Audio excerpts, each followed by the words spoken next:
Mau bahas apa lagi nih? Kamu nggak capek? Loh, kamu berharap saya menyerah? Enggak. Sebelum kamu yang mematikan teleponnya, saya nggak akan menyerah. Kalau kamu matikan, berarti kamu kalah. Oh gitu. Tenang, saya hobi begadang kok. Karena jam ayat 19 sampai 20, saya ulang sekali lagi. Di situ Quran menyangkal pandangan orang-orang Quraisy, bagaimana mereka menyembah Allah sebelum Islam, memungut atau mengakui Allah sebagai sembahan mereka. Dan keimanan orang pedang Quraisy, ya, meyakini bahwa Allah adalah dewa tertinggi mereka. Makanya mereka itu suka teriak Allahu Akbar, Allah dewa tertinggi, ya, yang mempunyai 3 anak perempuan yang cantik-cantik konon, yang bernama Manat, Azza, dan Lata. Manat disimbolkan dalam batu Hajar Aswad yang berpindah sebagai dewi kesuburan. Dan apabila orang-orang pada zaman dulu sebelum Islam menginvasi, ya, dan mengkudeta Ka'bah, orang-orang melakukan tawaf dengan cara bertelanjang diri seperti Allah yang tidak pernah pakai baju, ya. Dia bertelanjang diri, mereka bertelanjang diri sambil tawaf menyembah Hajar Aswad untuk melakukan kesuburan. Mereka party seks di sana, sebagaimana surganya Islam yang doyan party seks. Menjijikan sekali.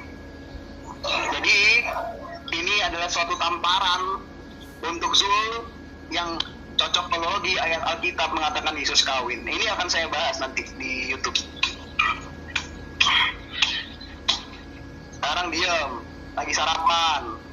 Udah sholat, habis puas maki-maki orang, sholat, minta ampun, bangga. Bukan minta ampun, bangga. Ya Allah, hari ini hamba telah memerangi orang kafir dengan berkata-kata cacian dan makian. Ya Allah, hamba bangga, ya Allah. Berikan lipat ganda terhadap berkahmu. Kamu kenapa kesurupan? Loh, saya ngomong santai kok. Gak ada kesurupan. Saya ini ngomong santai. Itu kamu pikir santai. Aduh, ngapain saya bikin santai? Saya nggak perlu emosi untuk menghadapi orang kesurupan seperti kamu. Yang kesurupan siapa yang kesurupan? Yang kesurupan itu yang membahas Al-Quran tapi tidak ngerti Al-Quran. Gitu loh. Kamu kesurupan. Ya, Iyalah.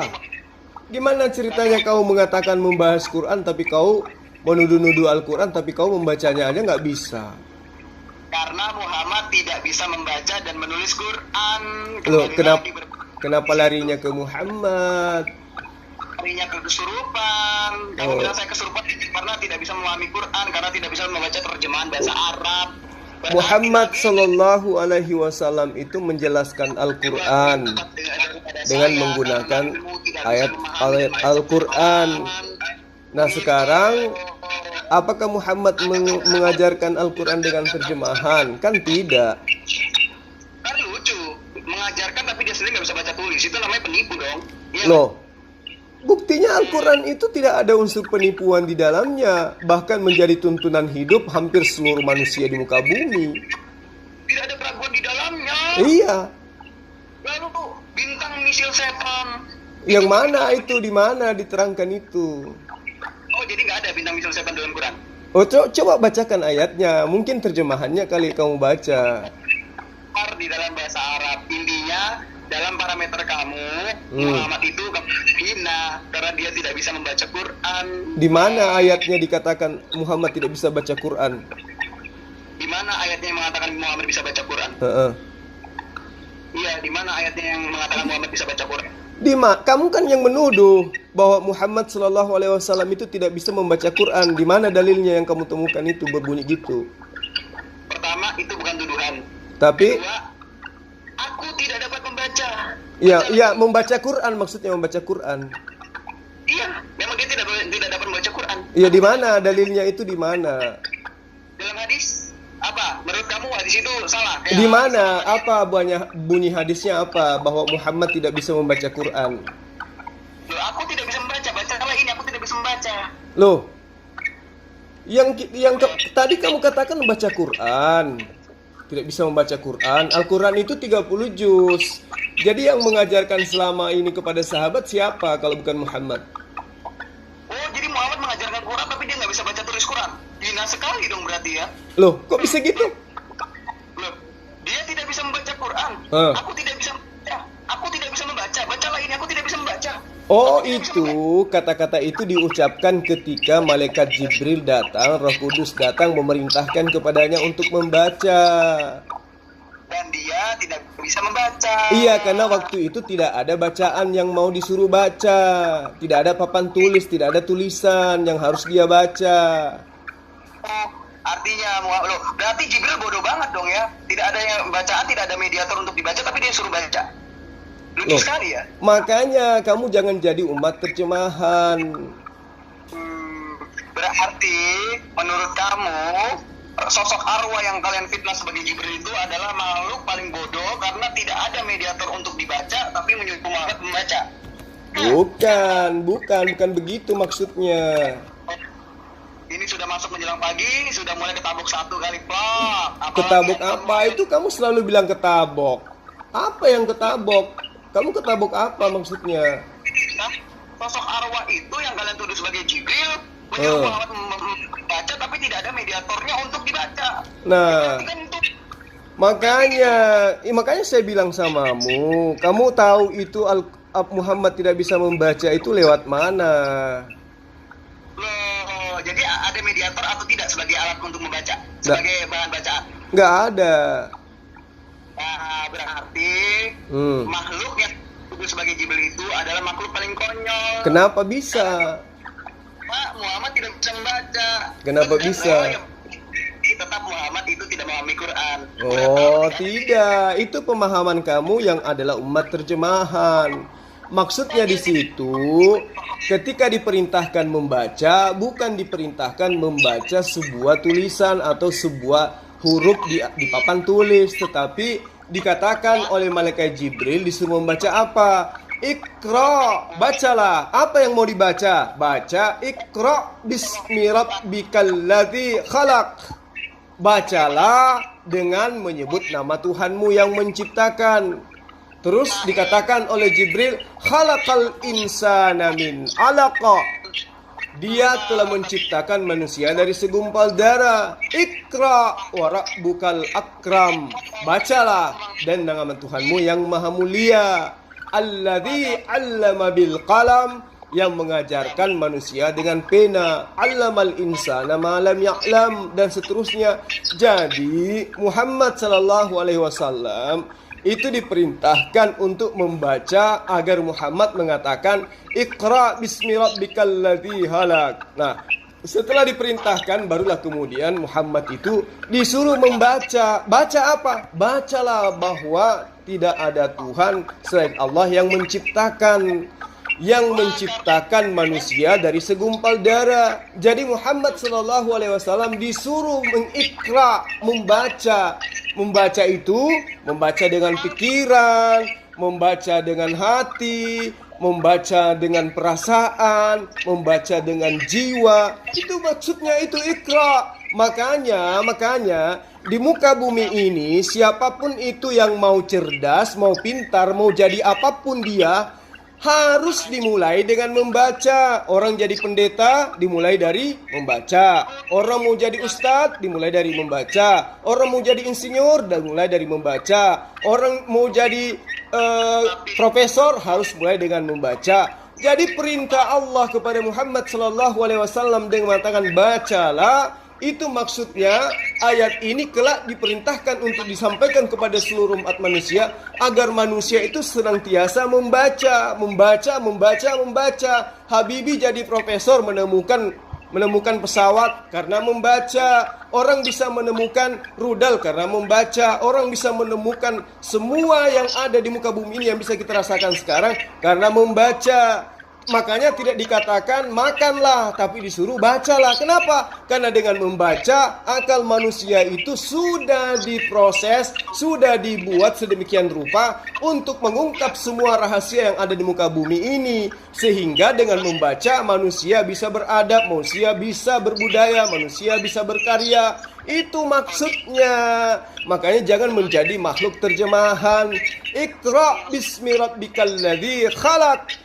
Muhammad Shallallahu Alaihi Wasallam itu diperintahkan untuk membaca bahwa tidak ada Tuhan selain Allah dengan menyebut nama Allah yang Maha Menciptakan. Begitu. Disinilah letak kesalahan Muhammad dan Waroko yang salah-salah menduga apabila Muhammad itu adalah seorang nabi. Waroko lupa yang namanya suatu kitab. Jika Muhammad memang diberikan kitab, harusnya ada mediator yang diserahkan. Sebagai contoh, Tuhan memberikan 2 loh batu kepada Musa, ya kan? Itu ada mediator yang ada objeknya yang memuat firman-firman Tuhan, yaitu 2 loh batu. Tetapi konon katanya Muhammad menerima wahyu berupa kitab Al-Quran, ya kan? Tidak ada mediator yang disertakan, bahkan sosok arwah ini tidak membawa mediator apapun yang membuat bahan-bahan untuk sebagai bahan bacaan, tetapi hanya menyuruh membaca. Ya jelas tidak bisa membaca, tidak ada mediatornya, dan memang Muhammad tidak bisa membaca. Makanya kan di dalam Al-Araf ayat 157, nabi yang umi, nabi yang tidak bisa membaca, konon katanya namanya ada di dalam Taurat dan Injil. Sampai sekarang tidak ada nama Muhammad dalam Taurat dan Injil. Menjijikan sekali kan? Oh, itu tidak ada buktinya sama sekali. Jadi gini, kenapa di kitabmu itu yang kamu ambil dari kitabnya orang Yahudi tidak ada lagi nama Muhammad? Karena semua nama-nama Muhammad yang ada di dalamnya sudah diterjemahkan ke dalam bahasa di mana dia disalin, gitu. Yang tanpa bukti, tanpa dasar menuduh Muhammad adalah seorang nabi. Loh, Nah, baru apa? kamu salah. Musa itu yang menyaksikan kenabiannya Musa siapa? Saudaranya sendiri. Siapa namanya? Harun. Harun dengan Musa saudara, mengakui Musa itu adalah nabi. Wajar saudaranya, nepotisme, ya kan? Nah, kalau Muhammad yang mengakui dia sebagai seorang nabi adalah seorang pendeta. Dia adalah Waraka, dia adalah Bukhaira. Nah, tidak ada unsur nepotisme di situ, tidak ada unsur politik. Kalau Harun, kamu bisa berpikir, kamu bisa curiga itu ada unsur politik karena Harun dan Musa bersaudara dan menjadi saksi kenabiannya adalah Harun. Kalau Muhammad yang menjadi saksi kenabiannya justru seorang pendeta, seorang rabi Yahudi. Dia adalah orang Nasara yang mengerti kitab Torah dan mengerti juga kitab Injil. Dialah yang bersaksi. Tidak ada pertalian darah dengan Muhammad. Berarti kenabian Nabi Muhammad dipersaksikan oleh orang di luar daripada yang tidak seakidah dengannya. Itu hebatnya. Kalau Musa menjadi nabi karena disaksikan oleh saudaranya sendiri Harun. Kalau Yesus kau anggap menjadi nabi, itu disaksikan sendiri oleh keadaan dirinya lahir tanpa ibu, tanpa ayah. Itu wajar. Lah Muhammad jadi nabi yang menyaksikan itu adalah seorang pendeta. Dia adalah seorang imam, dia adalah seorang rabi dan berasal di luar daripada kaumnya dia, bukan berasal dari keturunan Rasulullah Muhammad SAW, bukan kakeknya, bukan neneknya. Andaikan yang bersaksi bahwa Muhammad itu adalah nabi adalah kakeknya, wajar kamu mengatakan itu. Tapi kan yang mengatakan dia nabi adalah seorang pendeta. Dia adalah seorang yang paham tentang Torah dan juga paham Injil. Sama seperti Harun Musa, kau katakan dia nabi, kau terimalah kitabnya sebagai Torah, sebagai kitab para nabi. Sementara yang bersaksi pertama kali menemukan dia sebagai nabi adalah saudaranya sendiri, yaitu Harun. Muhammad ditemukan oleh seorang pendeta. Dia manusia Itu yang perlu kamu pahami. Mengatakan bahwa manusia tercipta dari tanah, ini tidak sesuai dengan sains. Belum lagi bintang misil setan yang mengatakan lagi apa? Ibrahim melakukan perjalanan suci menyembah matahari, bulan dan bintang. Batu bisa menembus dosa. Terus kencing onta menyehatkan. Dalam studi kasus kesehatan dari WHO, kencing onta itu banyak sekali mengandung penyakit tidak sehat. Bagaimana caranya kau bisa umpet ulang? Nah, makanya ketika kau mengkaji hadis, kamu harus paham asbabul wurudnya. Apa menyebabnya Rasulullah memerintahkan minum kencing onta? Pada saat itu ada orang yang di luar datang dari Madinah yang tidak cocok dengan suhu Madinah, diperintahkan oleh Rasulullah untuk menghangatkan diri menggunakan kencing onta, dan itu tidak diharamkan. Tidak ada dalilnya di dalam kitab manapun kencing onta itu haram, dan itu hanya berlaku pada masa itu, tidak berlaku sepanjang zaman, tidak ada perintahnya. itu hanya diperintahkan kepada orang yang menjadi musafir yang datang kepada Rasulullah yang tidak enak badannya, kemudian Rasulullah memerintahkan silakan kamu pergi ke peternak ini, kamu minum kencingnya campur dengan susu onta pada saat itu. Jadi ayat itu asbabul wurudnya jelas, hanya berlaku pada orang yang diperintahkan oleh Rasulullah, kepada dia, bukan kepada umat Islam. Makanya kalau kamu ingin mencela Islam, kamu harus mengkaji ulumul hadis, ulumul tafsir, kamu harus tahu asbabul wurud. Hadis itu tidak seperti sallu kama ra'aitumuni usalli, tidak, tetapi itu diperintahkan kepada orang yang datang yang tidak enak, tidak cocok dengan kondisi suasana Madinah kala itu karena terlalu panas, akhirnya dia mengalami gangguan yang tidak sama suhu di mana sebelum dia datang. Rasulullah arahkan ke sana untuk minum itu dan manjur pada saat itu. Manjur pada saat itu karena orang itu memang cocok dengan kondisi itu. Gitu. Jadi tidak ada perintah di dalam Islam itu minum kencing onta, nggak ada. Asbabul wurudnya hadis itu kamu harus tahu. Itu nggak terima. Nah ini kekonyolan Islam begini loh. Terbukti kalau kita itu cuma modal plagiat, modal nyolong dan modal nebeng. Mana ayat Quran Islam disuruh sunat? Tidak ada. Allah sendiri berkami laki-laki dan dia tidak sunat. Ya kan jelas. Jadi cuma ikut-ikutan, nebeng mila Abraham, gitu loh. Iya kan gini loh Dek, gini loh Ferguson. Itu kan perintah daripada sunat itu adalah perintah Allah yang menjadi perintah perjanjian kekal Allah dengan Abraham bersama keturunannya secara turun-temurun. Jadi kalaupun tidak ada perintah kepada Muhammad SAW bersunat, itu jelas dia adalah keturunan Abraham dari sisi silsilah Ismail, di mana Ismail adalah manusia kedua di muka bumi ini yang disunat setelah bapaknya Abraham. Maka keturunan Abraham dari sisi Ismail maupun Ishak wajib hukumnya sunat wajib secara turun-temurun meskipun tidak diperintahkan. Tetapi kan di Al-Quran sudah jelas, wahai Muhammad, ikutilah ajaran Abraham, millah Abraham, ikuti ajaran Ibrahim maksudnya. Nah, salah satu ajaran Abraham adalah sunat. Berarti Muhammad harus mengikuti itu. Gitu loh. Millah Abraham, yaitu sholat, zakat, ibadah haji itu millah Abraham. Tapi tidak dikisahkan bahwa millah Abraham itu salah satunya adalah sunat. Karena memang itu sunat bukan ajaran kalian. Sunat itu adalah ajaran nebeng dari tradisi orang-orang Yahudi. Kalian tidak bisa membedakan mana syariat agama, mana culture budaya. Sebenarnya dipakai semua karena kalian agama yang cuman nyadur sana, nyadur sini, pelajar sana, pelajar sini. Gitu. Enggak, kamu salah dengan mengatakan begitu. Nah, ini kamu paham Quran, makanya biarkan saya mengajari kamu supaya kamu tidak buta Quran. Loh, gimana ceritanya? Itu adalah sunat kekal, itu adalah perintah Abraham, perintah perjanjian kekal Abraham kepada keturunannya secara turun-temurun. Ya. Haji, ada dikatakan Abraham itu sunat. Kenapa kalian sunat? Karena kalian cuma modal plagiat. Loh, tidak bisa. Baca kitab Kejadian 17. Baca kitab itu. Itu adalah perjanjian kekal Allah dengan Abraham secara turun-temurun.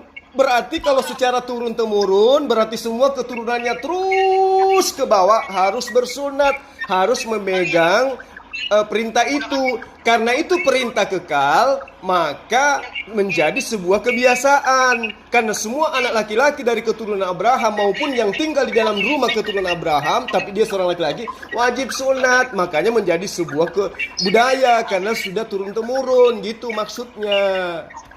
Dalam ajaran amburadul, sebagaimana di dalam Yahudi, di dalam Torah, berarti ya haram bagaimanapun. Lalu kenapa di dalam Quran surah Al-Baqarah ayat 173, babi bisa menjadi halal kalau misalkan dalam keadaan terdesak?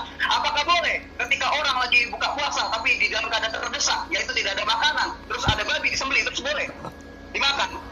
Nah, kalau haram ya haram. Oh, nggak bisa. Begini loh, Dek. Perintah, ingat, perintah untuk mengkuduskan hari Sabat itu adalah bagian terpenting di dalam hukum Torah. Benar kan? Di dalam 10 hukum Torah jelas itu tidak boleh melakukan apapun di hari Sabat. Tetapi ketika Yesus datang, pada hari Sabat, murid-murid Yesus memetik gandum. Kenapa dia memetik gandum? Karena kelaparan. Daripada mati, mending dia melanggar Taurat, melanggar hukum Tuhan. Karena itu adalah istilah uzur, darurat. Hukum Tuhan itu bisa digugurkan kecuali uzur. Seperti haramnya babi.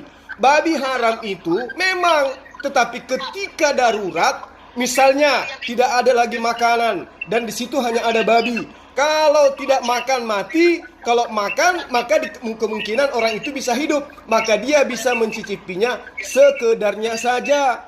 Tetapi apakah menggugurkan keharamannya? Tidak, tetap haram. Tetapi apakah dia berdosa? Tidak, karena itu adalah darurat. Sama ketika Yesus dikatakan, sucikanlah hari kudus, kuduskanlah hari sabat. Tapi faktanya, Yesus memerintahkan murid-muridnya pada hari sabat memetik gandum. Artinya, ketika darurat hukum Tuhan itu bisa legowo. Itulah disebut dengan ajaran kasih. Gitu. Yang salah itu kalau kamu jelas-jelas diharamkan, kau jadikan sebagai makanan favorit. Janganlah engkau makan babi karena itu haram bagimu. Jangan, karena itu haram. Tetapi illa darurat, kecuali dalam unsur darurat kamu bisa dalam segi makan babi, bukan dari segi yang lain, hanya dari segi makan babi. Itu yang perlu kamu paham. Pas mengelilingi bangunan Ka'bah, nah itu sebagaimana yang kalian lakukan, minum kencing onta, itu kan ajar-ajar pagan. Lalu kalian gabungkan dengan sunat, sholat, zakat, itu semua ajaran-ajaran pagan bermalah. Sadar kalian, gabungan dari ajaran batin dan samawi, jadilah kultus Islam. Oh, nggak bisa, nggak bisa kau nuduh kayak begitu. Karena apa yang ada di dalam Islam itu semua sudah diajarkan oleh para nabi-nabi sebelumnya. Sujud, syahadat, puasa, sunat, zakat dan seterusnya itu sudah diajarkan. Jadi nggak bisa kamu, kalaupun ada yang sama dengan ajaran pagan itu kebetulan saja. Tetapi apa yang dilakukan oleh umat Islam itu syariatnya jelas. Perempuan dan Allah itu berkawin, gitu loh. Makanya dalam Quran surah 27 ayat 91, hendaklah engkau menyembah Tuhan negeri ini Mekah, bukan Tuhan Allah Israel. Oh, itu saya harus ngajarin kamu asbabul nuzul ayat itu. Kamu harus tahu kenapa ada ayat itu, hendaklah kamu menyembah Tuhan negeri ini Mekah. Kenapa? Karena pada saat itu suku-suku Arab, kabilah-kabilah Arab memiliki dewa-dewa sesuai dengan wilayah masing-masing. Misalnya Quraisy dari suku Hasim, dia punya dewa sendiri dan kuasa dewanya hanya sekitar 10 kilo ke kanan, 10 kilo ke kiri, 10 kilo ke kanan dan belakang dan muka. Kemudian di suku yang lain juga memiliki dewa, juga memiliki berhala, di mana wilayah keberhalaannya itu berkuasa hanya di wilayahnya suku itu. Begitupun suku lain. Sehingga Muhammad Rasulullah SAW datang mengajarkan Mekah itu Tuhannya cuma satu, tidak banyak. Seperti Tuhannya suku ini, dewanya ini, Tuhannya suku ini, dewanya ini, dewanya suku ini, dewanya tidak. Tuhan itu satu, tidak berbentuk dewa-dewa. Makanya diperintahkan, ayo semua kalian Jazirah Arab semua menyembah kepada Tuhannya Mekah. Artinya merujuk kepada satu esensi Tuhan. Kenapa diperintahkan menyembah kepada Tuhannya negeri Mekah? Karena Rasulullah Muhammad SAW menanamkan ajaran tauhid pertama kali itu di Mekah. Tetapi apa yang terjadi kemudian? Subhanalladzi, bagaimana kemudian dikatakan alhamdulillahi rabbil alamin, segala puji bagi Allah Tuhan semesta alam, bukan cuma Tuhannya Mekah. Sembahlah bagimu Tuhan pencipta alam sekalian. Itu sudah jelas. Jadi ketika Rasulullah Muhammad SAW membacakan ayat itu, memerintahkan kepada orang yang bersuku-suku menyembah dewa-dewa masing-masing, ingin mempersatukan menyembah kepada satu esensi, yaitu Allah yang ada yang disembah oleh Yesus, disembah oleh Musa, disembah oleh Abraham, Ishak dan Yakub. Itu maksudnya. Jadi kalau kamu pahami itu, berarti Allah Israel, berarti Allah hanya untuk negeri Israel. Kalau Allah Mekah adalah negeri Mekah saja, tidak. Makanya ada yang dikatakan pembelajaran asbabul nuzul. Apa penyebabnya ayat-ayat itu turun? Ternyata pada masa itu orang-orang Arab berkelompok-kelompok masing-masing memiliki sembahan-sembahan. Nah, sembahan-sembahan itu dimusnahkan oleh Rasulullah. Kemudian seluruh jazirah Arab diperintahkan hanya menyembah kepada satu Tuhan, yaitu Allah Subhanahu wa ta'ala. Seperti itu maksudnya. Jadi orang-orang itu heran, loh, kok ada Tuhan lagi di atas Tuhannya kita? Iya, katanya ada Tuhannya negeri Mekah ini. Berarti negeri Mekah ini cuma memiliki satu Tuhan. Itu maksudnya. Akhirnya ajaran itu melebar kemana-mana sampai menyebar ke seluruh penjuru bumi, menuhankan kepada Tuhan negeri Mekah, yaitu Allah Subhanahu wa Ta'ala yang menciptakan alam semesta. Makanya dikatakan Alhamdulillahi Rabbil Alamin Ar-Rahmanir Rahim Maliki Yaumiddin Iyyaka na'budu wa iyyaka nasta'in. Itu merujuk kepada siapa? Esensi yang diajarkan oleh Yesus. Hidup kekal itu adalah mereka mengenal Engkau satu-satunya Allah yang benar dan mengenal Yesus Kristus yang telah Engkau utus. Yohanes 17 ayat 3. Itu jelas. Jadi kalau kau ingin mencari celah Islam, Ferguson, kamu tidak akan bisa menemukan karena kamu tidak ngerti asbabul wurud, tidak ngerti asbabul nuzul. Kamu cuma asal terjemahan saja gitu. Karena berdua ia karena ihdinas siratal mustaqim. Hanya Engkau yang kami sembah. Dialah sang pemberi petunjuk jalan yang lurus. Siapa yang pemberi petunjuk jalan yang lurus? Itulah Isa. Ya. Oke. Dengar. Oke, saya akui Isa itu adalah petunjuk. Saya akui Yesus itu adalah jalan. Saya akui Yesus itu adalah hidup. Saya akui Yesus itu adalah keselamatan. Saya akui. Saya tidak mengingkari kalau Yesus yang adalah Nabi Isa itu adalah jalan, keselamatan, dan hidup. Saya akui Musa juga adalah keselamatan, jalan, dan hidup. Abraham, Ishak, Yakub juga keselamatan, jalan, keselamatan, dan hidup. Maksudnya apa? Siapapun yang mengikuti perintah Allah melalui mereka, maka mereka akan mencapai kepada Allah. Makanya Yesus katakan kepada Bani Israel, apa dia katakan? Tidak ada seorang pun di antara kamu yang sampai kepada Bapa tanpa melalui aku. Berarti Yesus harus dilalui, bukan menjadi finish. Yesus itu dilalui, artinya ajaran Yesus yang diajarkan Yesus kepada Bani Israel, itulah yang harus dilalui. Jalan Yesus. Jangan kau pergi ke bangsa orang Samaria, tetapi datanglah kepada domba-domba yang hilang dari Bani Israel. Ajarkan kepada mereka bagaimana bisa mereka mengenal Allah. Makanya Yesus katakan, aku datang diutus untuk bukan menghilangkan, tetapi untuk menggenapi. Artinya untuk membenarkan hukum Allah yang Allah ajarkan kepada nabi-nabi sebelumnya. Jadi Yesus itu jalan, dia bukan tujuan. Contoh, ini analogi sederhana. Jalan saya ke kantor dengan kantor saya itu berbeda. Jalan itu adalah tempat saya berjalan menuju tujuan saya. Tujuan saya adalah kantor. Sementara jalan itu adalah sistem atau rambu-rambu yang harus saya lalui sehingga saya sampai ke kantor. Kantor itu adalah Allah, jalan itu adalah Yesus. Yesus hanya jalan. Berarti kita menapak selangkah demi selangkah dari pengajaran Yesus, mengiringi kehidupan kita, umur kita, hingga kita mengikuti semua tuntunan Yesus sampai kepada Allah. Yesus mengatakan, percuma kau menyembah Allah kalau kau tidak mengakui aku sebagai utusan Allah. Maka Yesus mengatakan, kamu tidak akan sampai kepada Bapa tanpa melalui aku. Karena kenapa? Setelah Musa 1900 tahun kemudian, aku diutus sebagai penyelamat untuk Bani Israel. Menyelamat bagi Bani Israel, apa maksudnya? Mereka bisa masuk ke dalam kerajaan Allah apabila apa? Apabila mereka melakukan kehendak Bapakku yang ada di surga. Makanya Yesus mengatakan, tidak semua orang yang menyeru kepadaku Tuhan, Tuhan, Tuhan, Tuhan akan masuk ke dalam kerajaan Allah, melainkan mereka yang melakukan kehendak Bapakku yang ada di surga. Nah sekarang, siapa yang melakukan kehendak Bapaknya Yesus di surga? Allah mengajarkan apa di Torah? Allah mengajarkan apa dalam pengajaran Yesus? Semua diajarkan menyembah hanya kepada satu Tuhan. Begitupun Musa, Abraham, Ishak, dan Yakub hanya satu Tuhan. Makanya, kalau kau menyembah Yesus, itu kamu tidak melakukan kehendak Bapa, tapi kau melakukan kehendak penjajah Romawi yang menjajah tanah Yudea dan Galilea kala itu, yaitu Romawi, kekaisaran Romawi yang mengajarkan supaya menyembah kepada dewa mitologi Yunani. Itu yang perlu kamu pahami. Dewa pagan, dewa Quraisy, dewa Mekah yang punya 3 anak perempuan dengan meminta pengampunan dari Hajar Aswad. Nah, Islam harus sadar bahwa agama mereka adalah agama pagan, begitu ya. Jadi berhentilah kalian sebagai umat Islam bertindak munafik dan juga merampok ayat-ayat di dalam Taurat untuk menyamakan Tuhan Mekah dengan Tuhan Allah Israel. Itu najis, sangat najis. Gak bisa Ferguson. Kenapa? Itu sudah perjanjian Allah kepada Abraham. Dengar. Kejadian 17, janji Allah kepada Abraham, aku akan menjadikan Ismail apa? Menjadikan Ismail sebagai bangsa yang besar. Menjadikan dari Ismail menjadi darinya keturunannya raja-raja besar. raja-raja. Dan apa janji Allah kepada Ismail? Engkau Abraham, aku akan menjadi Allahmu, Allah anak-anakmu, Allah keturunanmu secara turun-temurun. Jadi kamu tidak bisa membatalkan perjanjian Allah kepada Abraham. Bahwa Allah yang datang kepada Abraham berjanji dan bersumpah kepada Abraham, aku akan menjadi Tuhanmu, Tuhan anak-anakmu, dan juga Tuhan keturunanmu secara turun-temurun. Jadi kamu tidak bisa membatalkan itu.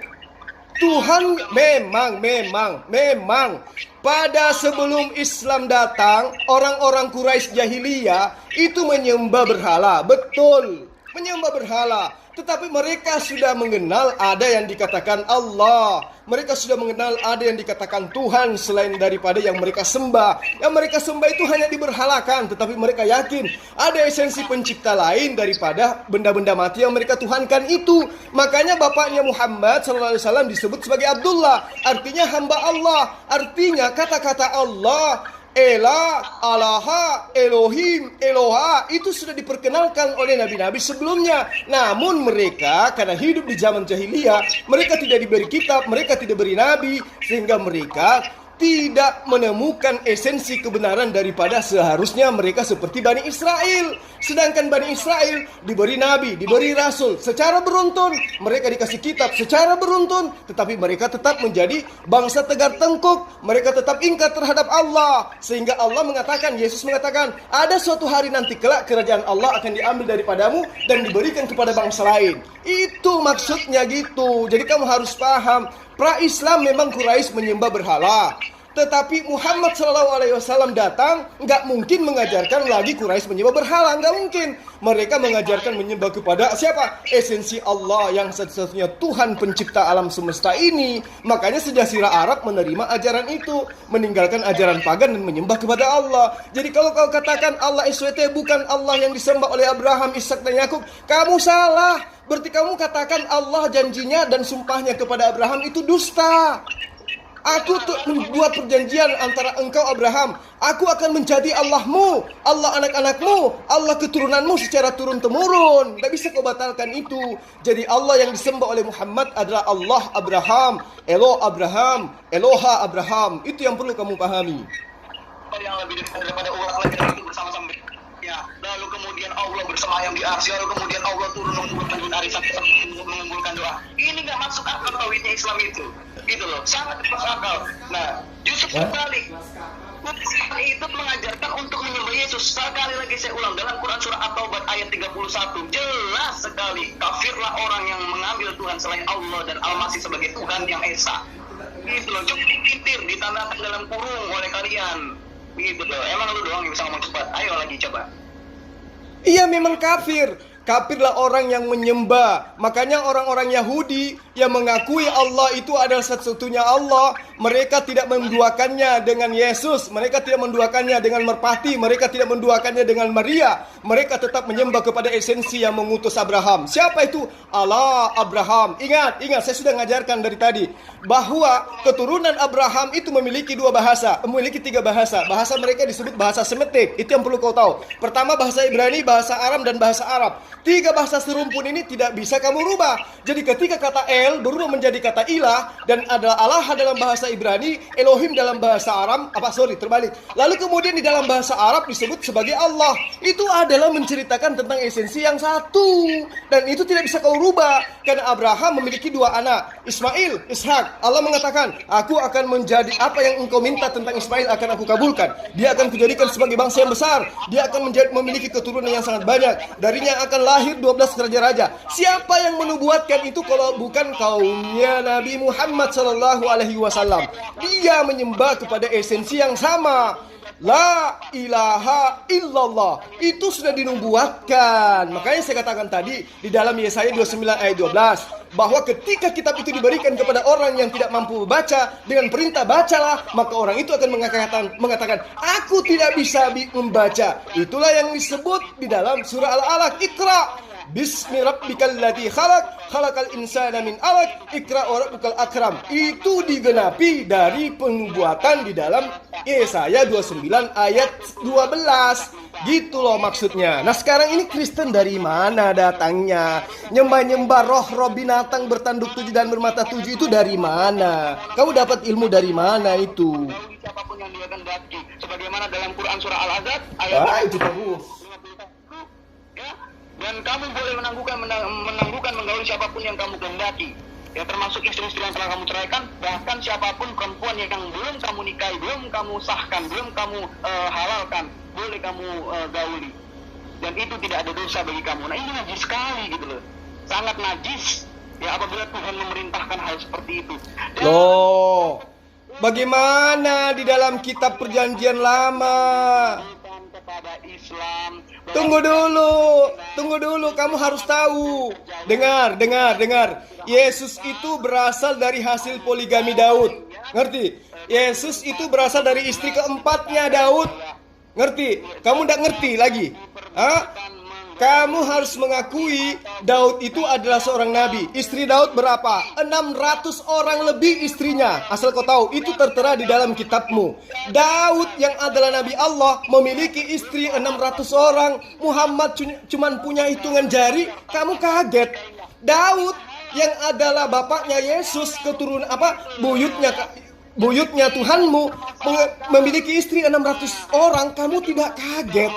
Bayangkan. Ada kisah di dalam kitabmu ya yang harus kamu baca di dalam kitab Kejadian, bagaimana Daud kemudian melihat istrinya istri orang, kemudian istri orang itu diambilnya, dibunuhnya suaminya, lalu kemudian digauli di jalan, kemudian Daud menggantinya dengan kambing, dengan domba. Betapa hinanya kakeknya Tuhanmu disebutkan di dalam kitabmu. Terus kemudian kau menghujat Rasulullah dengan ilmu yang tidak ada. Kamu tidak paham hadis, kamu tidak paham Al-Quran, menghujat Rasul dengan berbagai macam hujatan yang kamu dapatkan dari misionaris Amerika, misionis yang benci terhadap Islam. Kamu punya ilmu apa tentang Islam? Disuruh baca Quran nggak bisa, disuruh baca hadis nggak bisa, disuruh bahas asbabul nusul nggak bisa, asbabul wurud nggak bisa. Tapi giliran mencela Islam, mencela Al-Quran, mencela Rasulullah, kamu juara. Kamu punya ilmu apa gitu loh, Ferguson? Kamu nggak ada ilmu. Nah, kemudian ketika anak itu diberikan kepada Nabi Zakaria, Nabi Zakaria kaget. Kok saya bisa punya anak sedangkan istri saya mandul? Konyol kan? Padahal dia berdoa untuk meminta diberikan anak. Setelah dikabulkan dia kaget. Kok bisa saya punya anak? Kan istri saya mandul. Ini kekonyolan Quran, cerita-cerita bahlul. Loh, Dia tetapi tidak tahu arah. bagaimana ceritanya tidak kaget? Dengarkan. Bagaimana tidak diceritakan kaget? Mereka sudah berpuluh-puluh tahun berkeluarga, berumah tangga. Zakaria bersama istrinya Elizabeth sudah berpuluh tahun berkeluarga. Elizabeth sudah mandul. Kamu dengar, istrinya Zakaria sudah mandul. Tidak mungkin seorang mandul bisa hamil. Tapi ketika Zakaria berdoa kepada Allah, seketika Elizabeth kepenuhan Roh Kudus, dia hamil. Bayangkan dia hamil. Itu. Ini adalah cerita konyol yang sering terplagiat di dalam Quran. Ini di dalam kitabmu dikatakan. Dikatakan dalam kitabmu. Zakaria sudah tua renta. Istrinya Elizabeth sudah mandul. Dikatakan sebagai wanita mandul di dalam kitabmu, di kitab Kejadian. Kemudian dia berdoa kepada Allah supaya dia diberi anak. Dikabulkan. Wajar kaget. Lahirlah pembaptis. Lahirlah Yahya pembaptis. Anaknya Zakaria lah yang membaptis Tuhanmu. Itulah Yohanes Pembaptis. Gimana sih ceritanya?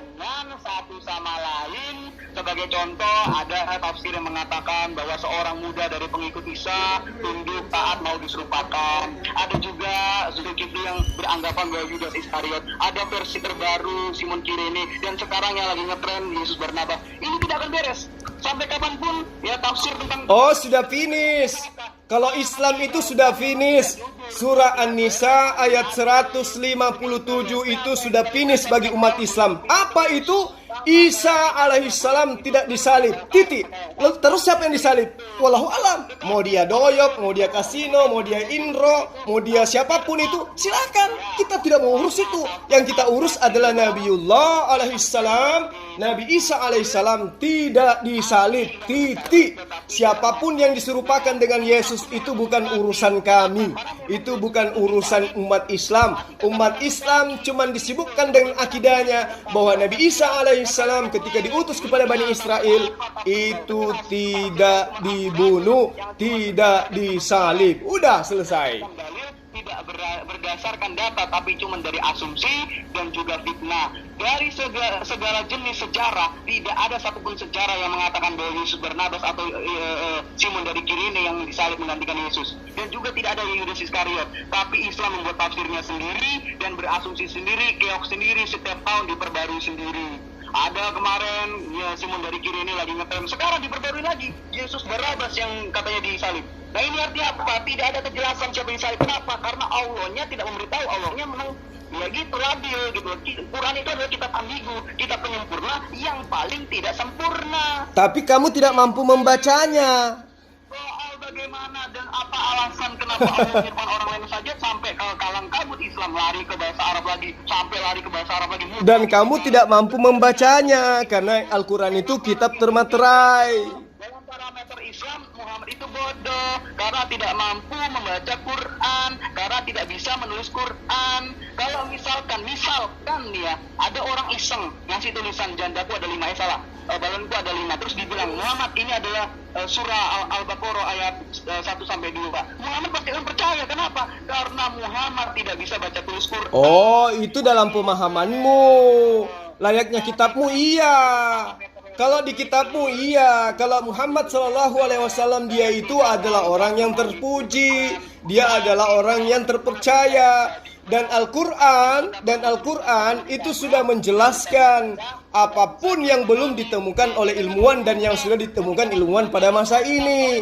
Contoh, yang menemukan tentang sidik jari adalah Muhammad. Yang menemukan adanya adanya 2 air yang bertemu di laut tapi tidak bisa bercampur adalah Muhammad. Yang menemukan bumi ini 7 lapisan adalah Muhammad. Yang menemukan langit ini 7 lapisan adalah Muhammad. Atmosfer ini ada 7 lapisan adalah Muhammad. Yang menemukan tentang aljabar dan kemudian yang ilmu hitung, ilmu zakat, ilmu tentang hukum-hukum, ilmu ketatanegaraan, ilmu tentang sosial, terus peradaban, itu Al-Quran melalui lisannya Muhammad. Jadi kalau kau mencela Muhammad, itu kau ketinggalan zaman. Orang-orang yang punya intelek tinggi di Eropa sana, yang menemukan pesawat, menemukan segala yang kita butuhkan sebagai manusia modern, semua sudah membenarkan Al-Quran. Kamu aja yang masih memegang teguh ajaran pagan ini, yang masih membangkang terhadap ajaran Rasulullah Muhammad SAW. Eropa sebagai negara maju itu sudah mempercayai Al-Quran, sudah mempercayai kebenaran Rasulullah Muhammad SAW. Kalian aja yang ada di negara ini yang masih terkungkung dengan kebencian dan kesyirikan dan syirik terhadap umat Islam, yang tetap kekeh mempertahankan akidah yang tidak benar, akidah penjajah Romawi. Kalau di Eropa, orang-orang Eropa sudah berbondong-bondong meninggalkan agamanya, sudah banyak gereja yang ditutup menjadi masjid. Itu yang perlu kamu pahami. Saking kurangnya jemaat gereja di Eropa, supaya gereja tidak kehilangan jemaat, dibuatlah di Amerika sebuah kitab yang dikhususkan untuk kaum gay, supaya orang-orang gay itu rajin ke gereja karena ada kitab khusus gay. Saking putus asanya karena agamanya ditinggalkan oleh penganutnya, masuk dalam memeluk agama ajaran Islam. Karena Yesus di dalam Lukas 24 ayat 36, ketika dia bebas dari penangkapan, penyaliban, dia datang kepada murid-muridnya dan mengatakan, Islam untuk kalian semua. Itu dikatakan dalam Matius 24 ayat 36. Salam alaihim, Islam untuk kalian semua, damai sejahtera untuk kalian semua. Seperti itu. Harus disingkirkan untuk menutupi aib dalam Islam. Nah seperti itu. Makanya Quran membakar Islam layaknya sampah, begitu loh. Membakar Quran layaknya sampah si Usman itu.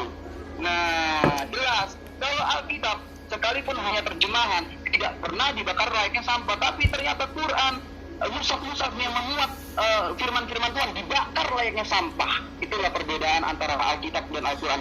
Nah, gini loh. Al-Quran itu sedangkan sekarang saja tidak sedangkan sekarang dibukukan menjadi satu kitab, masih muncul fitnahan Al-Quran itu 30 versi berbeda. Ada versi ini, ada versi ini, ada versi ini. Padahal setiap tahun hampir dibilang itu ada musabakah tilawatil Quran, ada pertandingan tilawah baca Quran, tahfizul Quran, di mana-mana diadakan penghafalan Quran. Seluruh dunia, seluruh hafiz Quran itu dikumpul untuk membacakan ayat-ayat suci Al-Quran. Bukti bahwa tidak ada perbedaan antara Al-Quran di Arab sana dengan Al-Quran yang ada di timur sana dengan selatan barat, tidak ada. Sekarang kenapa kitabmu tidak ada musabaqah tilawatil Alkitab? Kenapa? Karena beda-beda isinya, beda negara, beda isinya. Bahkan dalam satu negara antara terjemahan satu dengan terjemahan lainnya berbeda. Satu surah, satu ayat, satu bab, satu ayat ada yang mengatakan cula badak, di ayat lain mengatakan tanduk tedong atau tanduk kerbau. Itu loh, tanduk banteng maksud saya. Jadi kalau kau mengatakan Al-Quran dibakar, kamu salah. Al-Quran itu tidak pernah dibakar. Yang dibakar itu adalah tulisan-tulisan yang ada di pelepah-pelepah kurma, tulisan-tulisan yang ada di batu-batu, yang ada di kulit-kulit, yang sudah disalin masuk ke dalam kitab, kemudian disusun menjadi sebuah kitab. Makanya kamu pelajari kodifikasi Quran supaya kamu paham. Yang dibakar itu adalah tulisan-tulisan. Kenapa dibakar? Sama sekarang ini, kalau ada orang menemukan lembaran Quran, daripada dia disapu, diinjak, mending dibakar supaya tidak melecehkan Al-Quran, kesannya gitu loh. Nah, pada masa itu karena Al-Quran belum disusun, maka untuk menyusunnya dikumpulkan semua penghafal Quran. Jadi kamu harus bedakan antara cara penyusunan Al-Quran dengan cara penyusunan kitabmu. Kalau kitabmu berdasarkan atas penyelidikan, kalau Al-Quran berdasarkan atas metode lisan. Apa itu hafalan? Jadi ada yang menghafal, ada yang menulis. Ada yang menulis, ada yang menghafal. Ada yang menghafal 30 juz dicocokkan dengan tulisan yang ada. Nah, karena ada penghafal, ada penulis, mereka dikumpulkan, dikatakan disebutlah kodifikasi. Jadi dikumpul antara penghafal, dikumpul dengan penulis, kemudian mereka disatukan bacaannya, kemudian disalin. Karena kenapa? Al-Quran itu diperuntukkan untuk seluruh alam semesta, sementara tidak semua manusia di muka bumi ini itu jago menghafal layaknya orang Arab. Orang Arab itu adalah jagonya menghafal. Masa itu kalau ada orang menulis itu dihinakan, ditertawakan. Artinya orang itu lemah akal. Karena pada masa itu orang-orang jahiliyah, orang-orang Arab di situ yang dikatakan cerdas adalah mereka yang bisa menghafal, dan yang dikatakan bodoh yang bisa menulis. Jadi ketika ada Al-Quran diwahyukan, metode yang mereka gunakan adalah metode lisan. Apa itu? Menghafal. Saya menghafal 30 juz. Kemudian saya ajarkan kepada muridku 100 orang. 100 orang mengajarkan menghafal kepada masing-masing muridnya 100 orang. 100 orang lagi mengajarkan menghafal kepada masing-masing 1000 muridnya. 1000 muridnya mengajarkan masing-masing penghafal sampai pada tahun 2020 ini jutaan manusia menghafal Al-Quran dari zaman Rasulullah Muhammad SAW. Satu suara, satu komando membacakan ayat suci Al-Quran, tidak pernah salah. Itu ada jutaan, ada ratusan, ada ribuan manusia yang menghafal Al-Quran. Kalau Al-Quran satu saja yang salah titiknya, sedunia akan bergemuruh bahwa Al-Quran itu salah. Al-Quran cetakan Indonesia keliru, Al-Quran cetakan Belanda keliru. Kenapa? Karena coba Anda bayangkan, saya orang Indonesia, tidak ngerti bahasa Jepang. Ketika saya ke Jepang, salat zuhur masuk ke dalam masjidnya orang Jepang, saya ngerti mereka baca apa. Saya ke Belanda, masuk ke masjidnya orang Belanda, saya ngerti mereka baca apa. Saya ke Eropa sana, ke negara manapun, begitu masuk masjid, saya ngerti apa yang mereka baca. Nah sekarang kamu hanya adalah korban lembaga Alkitab Indonesia. Silakan Anda ke Dubai sana, masuk ke gereja, kamu dengarkan orang membaca kitabmu dalam bahasa Arab. Kamu gila. Kamu ke Jepang, kamu masuk ke gereja, mendengarkan orang menggunakan bahasa Jepang, kamu sinting. Terus kamu lagi ke mana? Ke Meksiko, kamu masih dalam gereja, kamu dengarkan orang baca kitabmu, kamu gila, kamu nggak bisa ngerti. Itulah buktinya Islam itu rahmatan lil alamin. Islam itu diperuntukkan untuk seluruh alam semesta alam ini. Itu yang perlu kamu pahami. Jadi kalau kamu ingin membahas Islam, kudu wajib kamu bisa paham Islam. Jangan cuma berdasarkan kebencian gitu loh. Syarat menjadi Tuhannya Islam itu tidak dilahirkan dan tidak melahirkan. Adam juga tidak dilahirkan dan Adam tidak melahirkan. Karena Adam laki-laki sama seperti Allah berkelamin laki-laki. Lalu kemudian disusul hal yang paling mendasar untuk dipertanyakan. Masa Allah butuh istri baru bisa punya anak? Nah, Tuhan itu Maha Pencipta, bisa mencipta sesuatu dari ketiadaan. Tapi Allah untuk mencipta seorang anak harus membutuhkan istri. Apa perlu saya jawab itu? Apa perlu saya jawab? Apa perlu saya jawab? Apa perlu saya jawab? Kenapa Allah mengatakan itu di dalam Al-Quran? Lalu kemudian itulah kamu. Kamu bahas Al-Quran tapi ilmu Al-Quranmu nggak ada, Ferguson. Kan kasihan. ini sama sekali. Ya, di dalam hadis Muslim 3400 ya, Rasulullah Shallallahu Alaihi Wasallam bersabda, orang-orang yang berlaku adil berada di sisi Allah. Apa? Bagaimana bunyi hadisnya? Coba bacakan hadisnya kayak mana? Sedang kedua tangan Allah adalah kanan semua. Itu lagi. Itu materinya Duladi Samarinda. Itu materinya Robert Mori. Sudah nggak laku itu sudah dijawab tuntas itu. Tangan Allah itu tidak seperti tangan manusia. Yang kanan ada kiri, tidak. Tangan bagi Allah itu maksudnya kemahakuasaannya. Allah itu maha kuasa. Maha kuasa itu identik dengan tangan. Tangan kanan dua-duanya maha kuasa, kekal. Makanya dikatakan tangan kanan itu, tangan kiri itu tangan yang lemah, tangan kanan itu tangan kuat. Allah dikatakan kedua tangannya adalah kanan, artinya kuat kiri kanan. Maksudnya Allah itu maha kuat. Tapi kamu menggambarkan Tuhan itu seperti makhluk mitologi. Roh-roh berbentuk binatang, bertanduk 7, bermata 7, hidungnya 7, matanya 7, kakinya 5 dan seterusnya. Tidak begitu, itu salah pemahamanmu, salah, sesat. Itu pemahaman orang-orang terjemahan. Kalau orang yang paham hadits, orang yang pernah belajar ulumul hadits, itu tidak seperti itu caranya. Ketauhidan Islam, jika dalam pemahaman Islam tauhid itu artinya hanya Allah satu oknum dan satu pribadi, Allah tidak bisa menjadi jamak dan dalam bentuk apapun. Ya, ini enggak jelas karena dalam faktanya ya Allah bersemayam di arsy. Al-A'raf 54, ayat 5, Yunus ayat 3, Ar-Ra'd ayatnya. Oh, sedang membaca orang ini. Untuk mengumpulkan duit arisan, mengumpulkan doa. Teman-teman sekalian, orang ini sedang membaca. Dia membaca link Five Freedom Indonesia buatan Robert Mori kerjasama dengan Alisina dan Duladi Samarinda. Ini adalah materi yang sudah pernah saya jawab tuntas ketika masih zaman FB. Materi yang dibaca ini adalah materi FFEI. Ini adalah materi Alisina. Materi Alisina yang sedang dia bacakan. Saya sendiri, bukan materi Alisina. Kalau begitu coba kau bacakan ayatnya. Al-Araf, apa kayak bunyi ayatnya coba? Nggak bisa kan? Bahasa Arab kan? Iya, bahasa Arab iya. Coba kamu baca. Coba. Muhammad tidak bisa membaca dan menulis. Loh, kok larinya ke Muhammad? Sekarang kamu yang sedang menjelaskan Al-Arab, Al-Maidah, Al-Anfal. Sekarang kamu baca, coba saya ingin dengar. A'udzu billahi minasyaitonir rajim.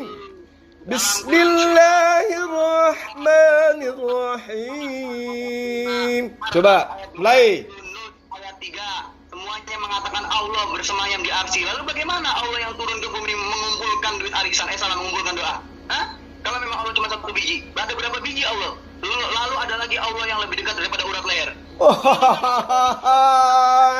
A'udzu billahi minasyaitonir rajim. Bismillahirrahmanirrahim.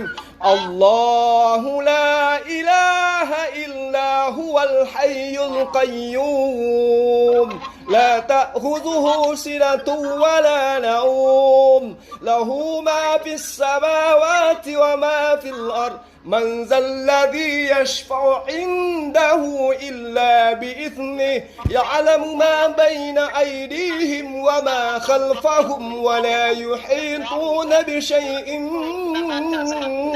min 'ilmihi إلا بما شاء وسع كرسيه السماوات والأرض ولا يؤوده حفظهما وهو العلي العظيم. Itu artinya untuk umat-umat terjemahan, Allah tidak ada Tuhan yang berhak disembah melainkan Dia. Dia yang maha hidup kekal, lagi terus menerus mengurus makhluknya tanpa mengantuk dan tanpa tidur, tidak pernah istirahat. Kepunyaannya apa yang ada di langit, apa yang ada di bumi. Tiada yang dapat memberi syafaat di sisi Allah tanpa izinnya. Allah mengetahui apa-apa yang ada di hadapan mereka dan di belakang mereka, dan mereka tidak mengetahui apa-apa dari ilmu Allah melainkan apa yang kehendakinya. Tahta Allah meliputi langit dan bumi, dan Allah tidak merasa berat memelihara keduanya, dan Allah maha tinggi lagi maha besar. Wala ya'uduhu hifzuhuma wa huwal aliyul azim. Lalu dikatakan di dalam Al-Quran, illa bima sya'a wasi'a kursiyyuhus samawati wal ard. Dikatakan kecuali dengan kekuasaannya. Tahta Allah, kursi Allah, arasy Allah meliputi langit dan bumi, dan Dia tidak pernah merasa berat memelihara keduanya, gitu loh.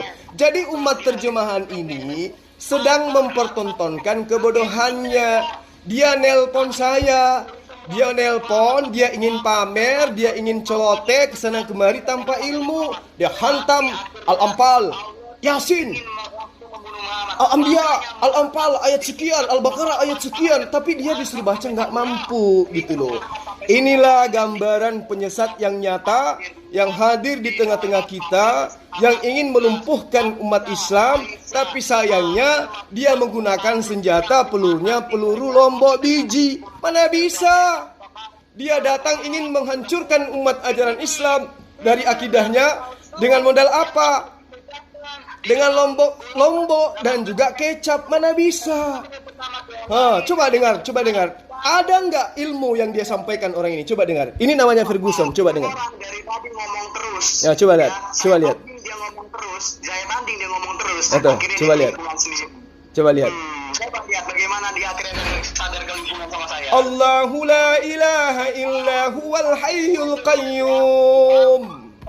Ulangan 18 ayat 20. Jelas seorang nabi kalau terlalu berani mengucap demi nama Tuhan lain dan mengucap sesuatu kata yang tidak berasal dari Tuhan, itu nabi akan dibunuh oleh Oke, sekarang Lukas itu menerima firman dari mana? Lukas menerima firman dari mana? Lukas menerima firman dari mana?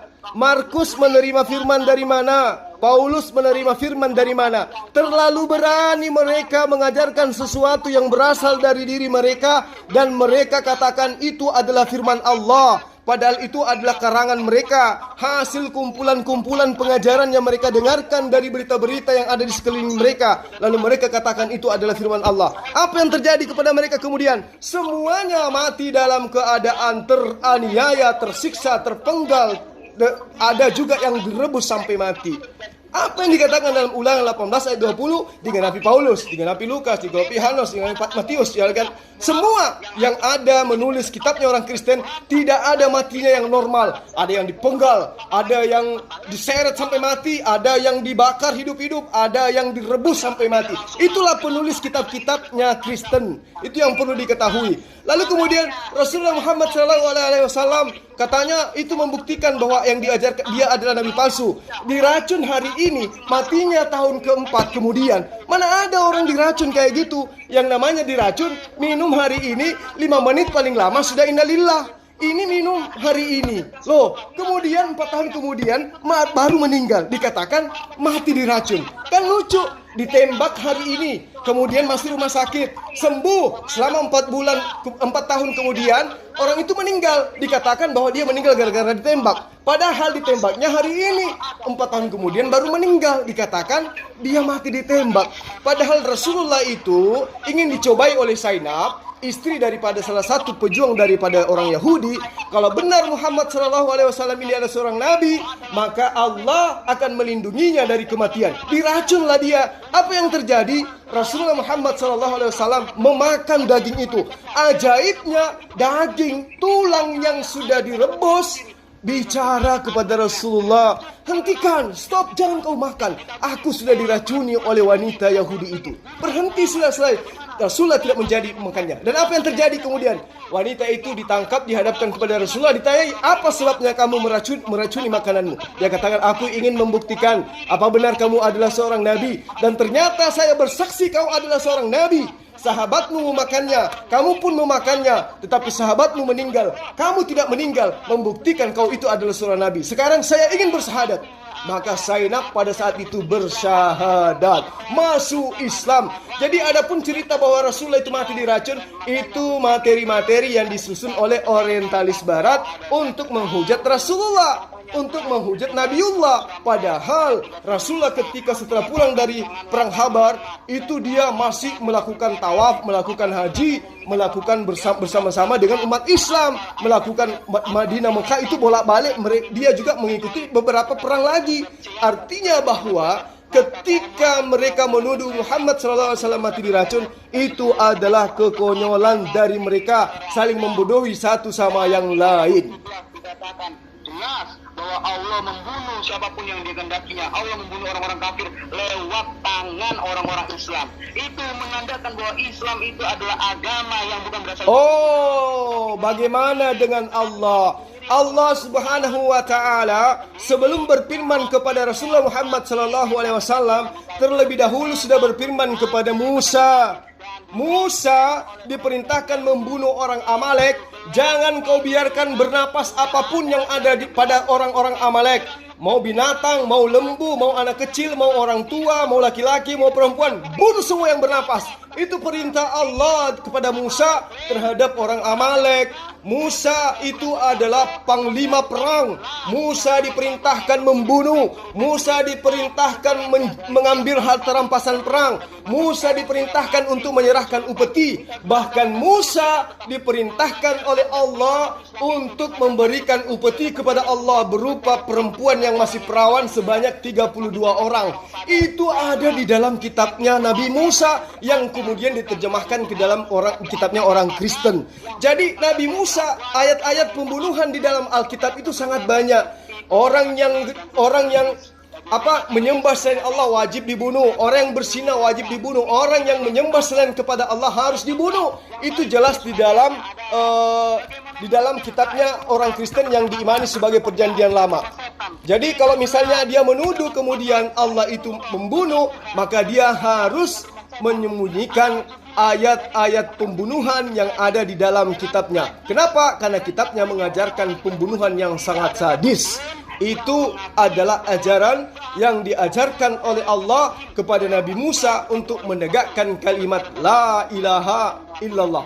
Nah, kemudian ketika Nabi Musa itu adalah panglima perang, maka Allah kemudian mengatakan, Allah kemudian menjelaskan, aku akan membangkitkan seorang nabi yang sama seperti kau Musa, gagah perkasa dan akan menaklukkan musuh-musuhnya. Di dalam Kisah Para Rasul 3 ayat 22 sampai ayat 23 jelas dikatakan, bukankah di dalam kitab Taurat Musa dikatakan Allah akan membangkitkan seorang nabi sama seperti Musa. Siapapun yang tidak mendengarkan perkataan nabi itu akan dibasmi dari kita. Itu jelas adalah nubuat untuk Rasulullah Muhammad SAW, nabi yang sama seperti Musa, di mana mereka diperintahkan untuk tegas menjadikan kalimat Allah di muka bumi untuk diajarkan secara terang benderang, bukan secara sembunyi-sembunyi dengan Indomie. Pembohong dan pendusta itu adalah terkutuk. Ayat ini sekaligus tamparan ya untuk orang Islam yang mengatakan Yesus itu terkutuk. Dalam Quran surah Ad-Dariyat ayat 10 bahwa pendusta itu terkutuk. Nah, coba lihat. Dia ini sedang membaca link milik Alisina yang sudah ditranslate ke dalam bahasa Indonesia. Tuh, coba lihat.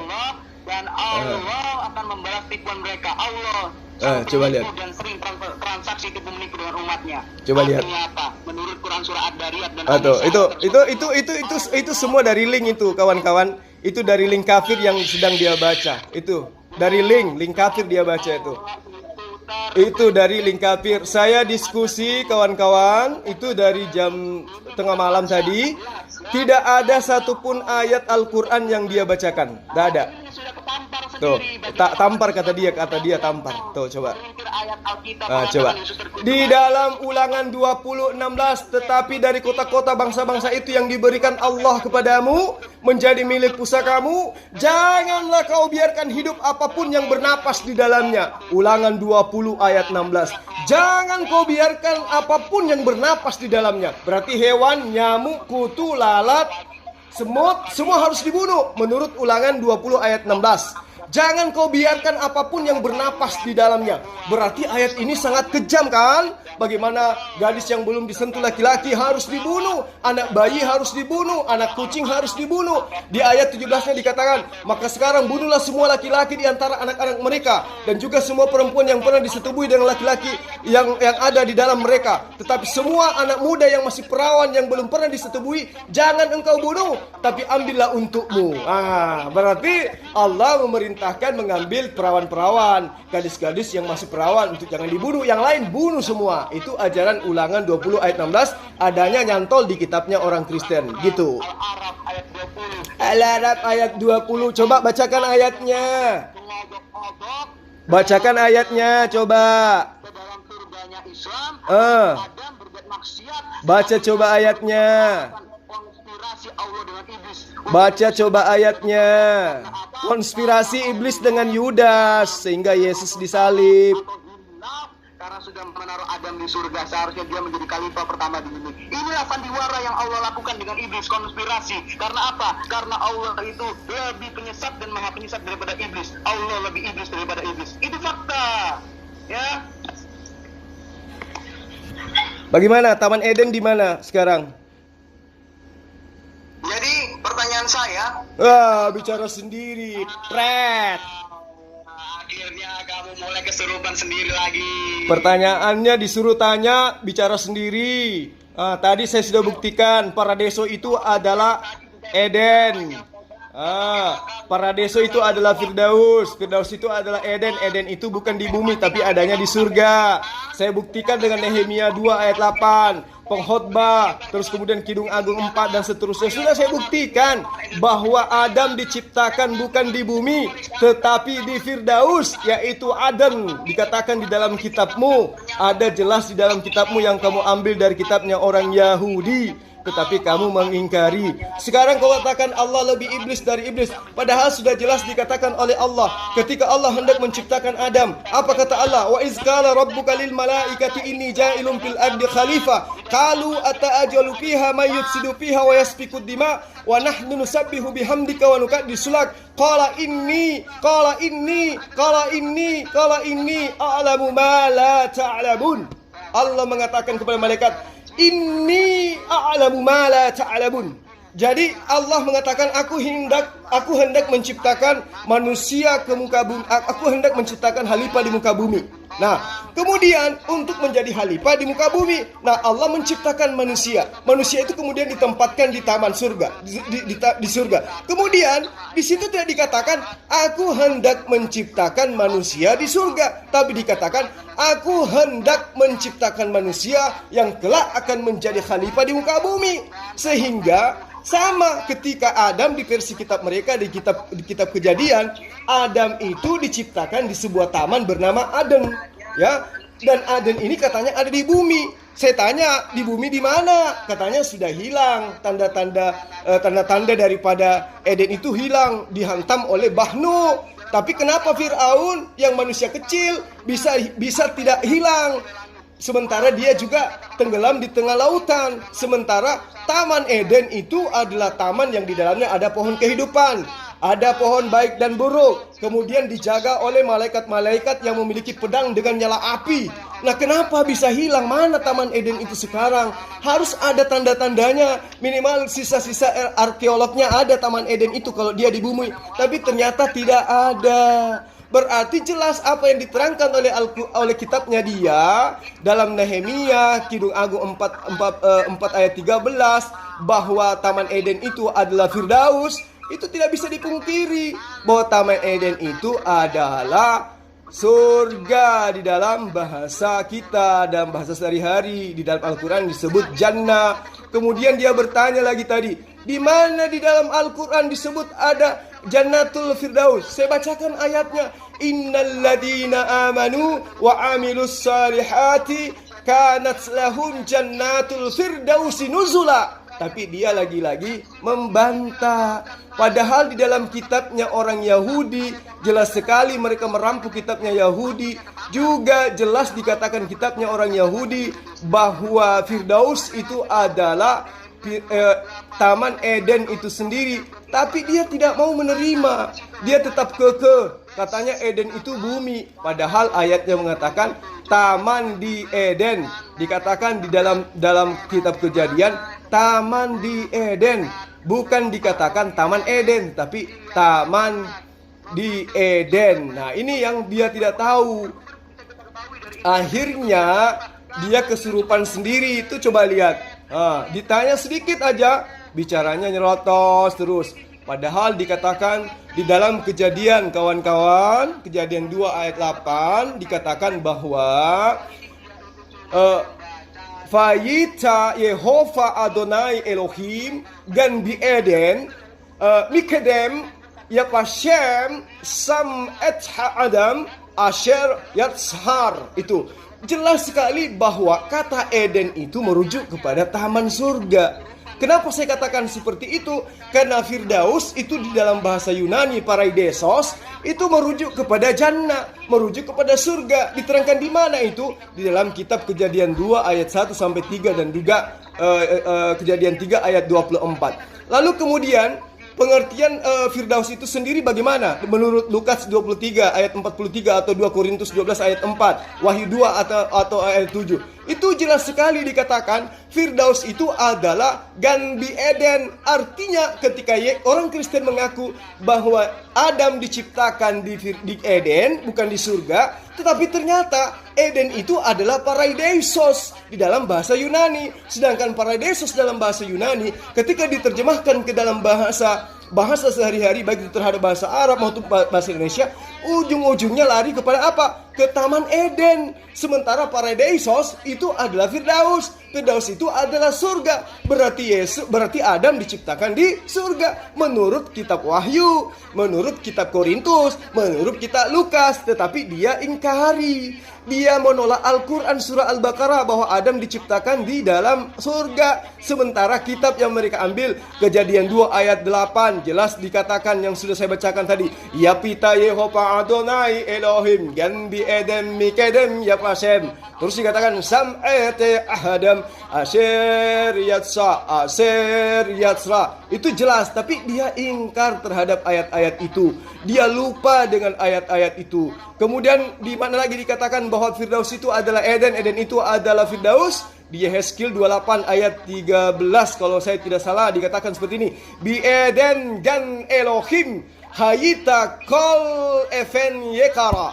Maksudnya karena Adam Yasfi. Terus dikatakan Peda Safir Nofet Ufarakat Yeshahaf dan seterusnya. Intinya dikatakan Melekit Tofeika Anegoike Onigafeika Bak Beom Hibara Waka Kunanu. Itu merujuk kepada siapa? Paraideso. Peya halom. Paraideso. Tapi dia tidak ngerti. Dia tidak paham. Kemudian yang saya bacakan Yesaya 51 ayat 3 kepada dia.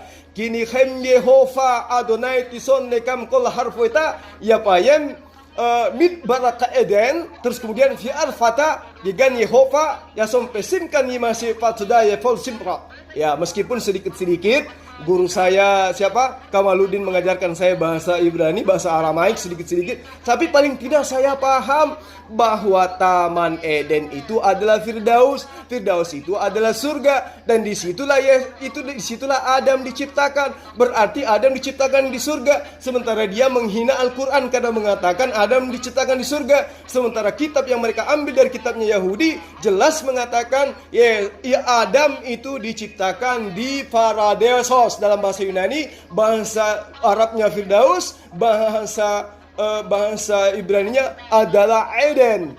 Eden. Fi agras al-asab somer hafardes asar la melek asar itan li atsim lekarot etsa'arei habira asar labayit olekomat ha'ir labayit asar afu elay fayitan lima halekek yafitan liha melekek kayat Elohai hatofah alai. Maksudnya di situ ada kata Fardes. Fardes artinya adalah Eden. Eden artinya adalah Firdaus. Firdaus artinya surga. Berarti kesimpulannya Al-Quran sudah benar menceritakan kalau Nabi Adam itu diciptakan di surga. Tapi dia tidak paham. Seperti itu sahabat-sahabat. Juga mereka memainkan alat musik sama seperti Nisa Gambus, Nisa Sabian yang nyanyi ya tetap. Itu siap-siap kamu dan kelompoknya geng Nisa Sabian akan dikutuk menjadi kera dan babi. Makanya nggak usah ngomong babi di depan gua. Babi itu halal kalau dalam keadaan terpaksa, sebagaimana dalam Quran surah Al-Baqarah ayat 173, orang yang terpaksa makan babi sementara dia tidak menginginkannya dan juga tidak melampaui batas, itu tidak diharamkan dan tidak ada dosa baginya. Begitu loh calon terkutuk menjadi babi. 10 hukum Torah itu diajarkan oleh Musa. Di antaranya kuduskan hari Sabat. Berarti orang pada saat itu di hari Sabat tidak boleh melakukan apapun di luar daripada rumah atau rumah ibadat. Tidak bisa. Tetapi Yesus memperlihatkan di dalam kitab Lukas bersama dengan murid-muridnya pada hari Sabat memetik gandum. Artinya pengecualian itu berjalan. Ketika syariat Allah itu dilanggar, lalu kemudian konsekuensinya itu dosa ataupun haram, maka hal itu bisa disebabkan karena adanya pengecualian atau ada uzur. Ada uzur yang menyebabkan hukum itu bisa dilanggar, tapi dalam arti kata tidak menggugurkan keharamannya, tetapi menggugurkan dosanya. Kenapa? Karena dia dalam keadaan darurat, illa darurah, kecuali dalam keadaan darurat. Jadi babi haram babi itu, tidak pernah jadi halal. Kalau kita makan sedikit, tetap dia haram. Makan banyak, tetap dia haram. Makan sedikit, tetap dia haram. Tapi ketika darurat kita makan, itu tidak dihitung dosa. Ada pengecualian. Sama yang dicontohkan oleh Yesus dalam Lukas dan Matius. Kuduskanlah hari Sabat. Ya toh? Kuduskanlah hari Sabat. Nah, ketika dikuduskan hari Sabat, Yesus dan murid-muridnya malah memetik gandum. Artinya, hukum Sabat itu bisa ditinggalkan ketika darurat. Kan murid-muridnya lagi kelaparan. Daripada mati, mending mereka memetik gandum. Dan satu lagi. Gandum yang dipetik itu bukan miliknya, tapi miliknya petani yang ada pada saat itu. Tapi dilanggar coba. Ya, jadi hukum Musa bisa dirubah sedikit oleh Nabi Isa. Hukum Isa dirubah juga oleh Muhammad SAW. Sesuai dengan perintah Allah, diturunkan sebuah wahyu yang kemudian wahyu itu berkesesuaian dengan pola kehidupan manusia pada zamannya. Itu yang perlu dipahami dengan baik. Nah, roh itulah yang menjadi manusia secara sempurna. Begitu, baca kitabmu Maryam ayat 17. Jangan buta, jangan asumsi, jangan tafsir liar. Kamu menyanyikan tafsir Al-Maidah kayak tafsirmu bener aja, dasar sesat. Itu, ya.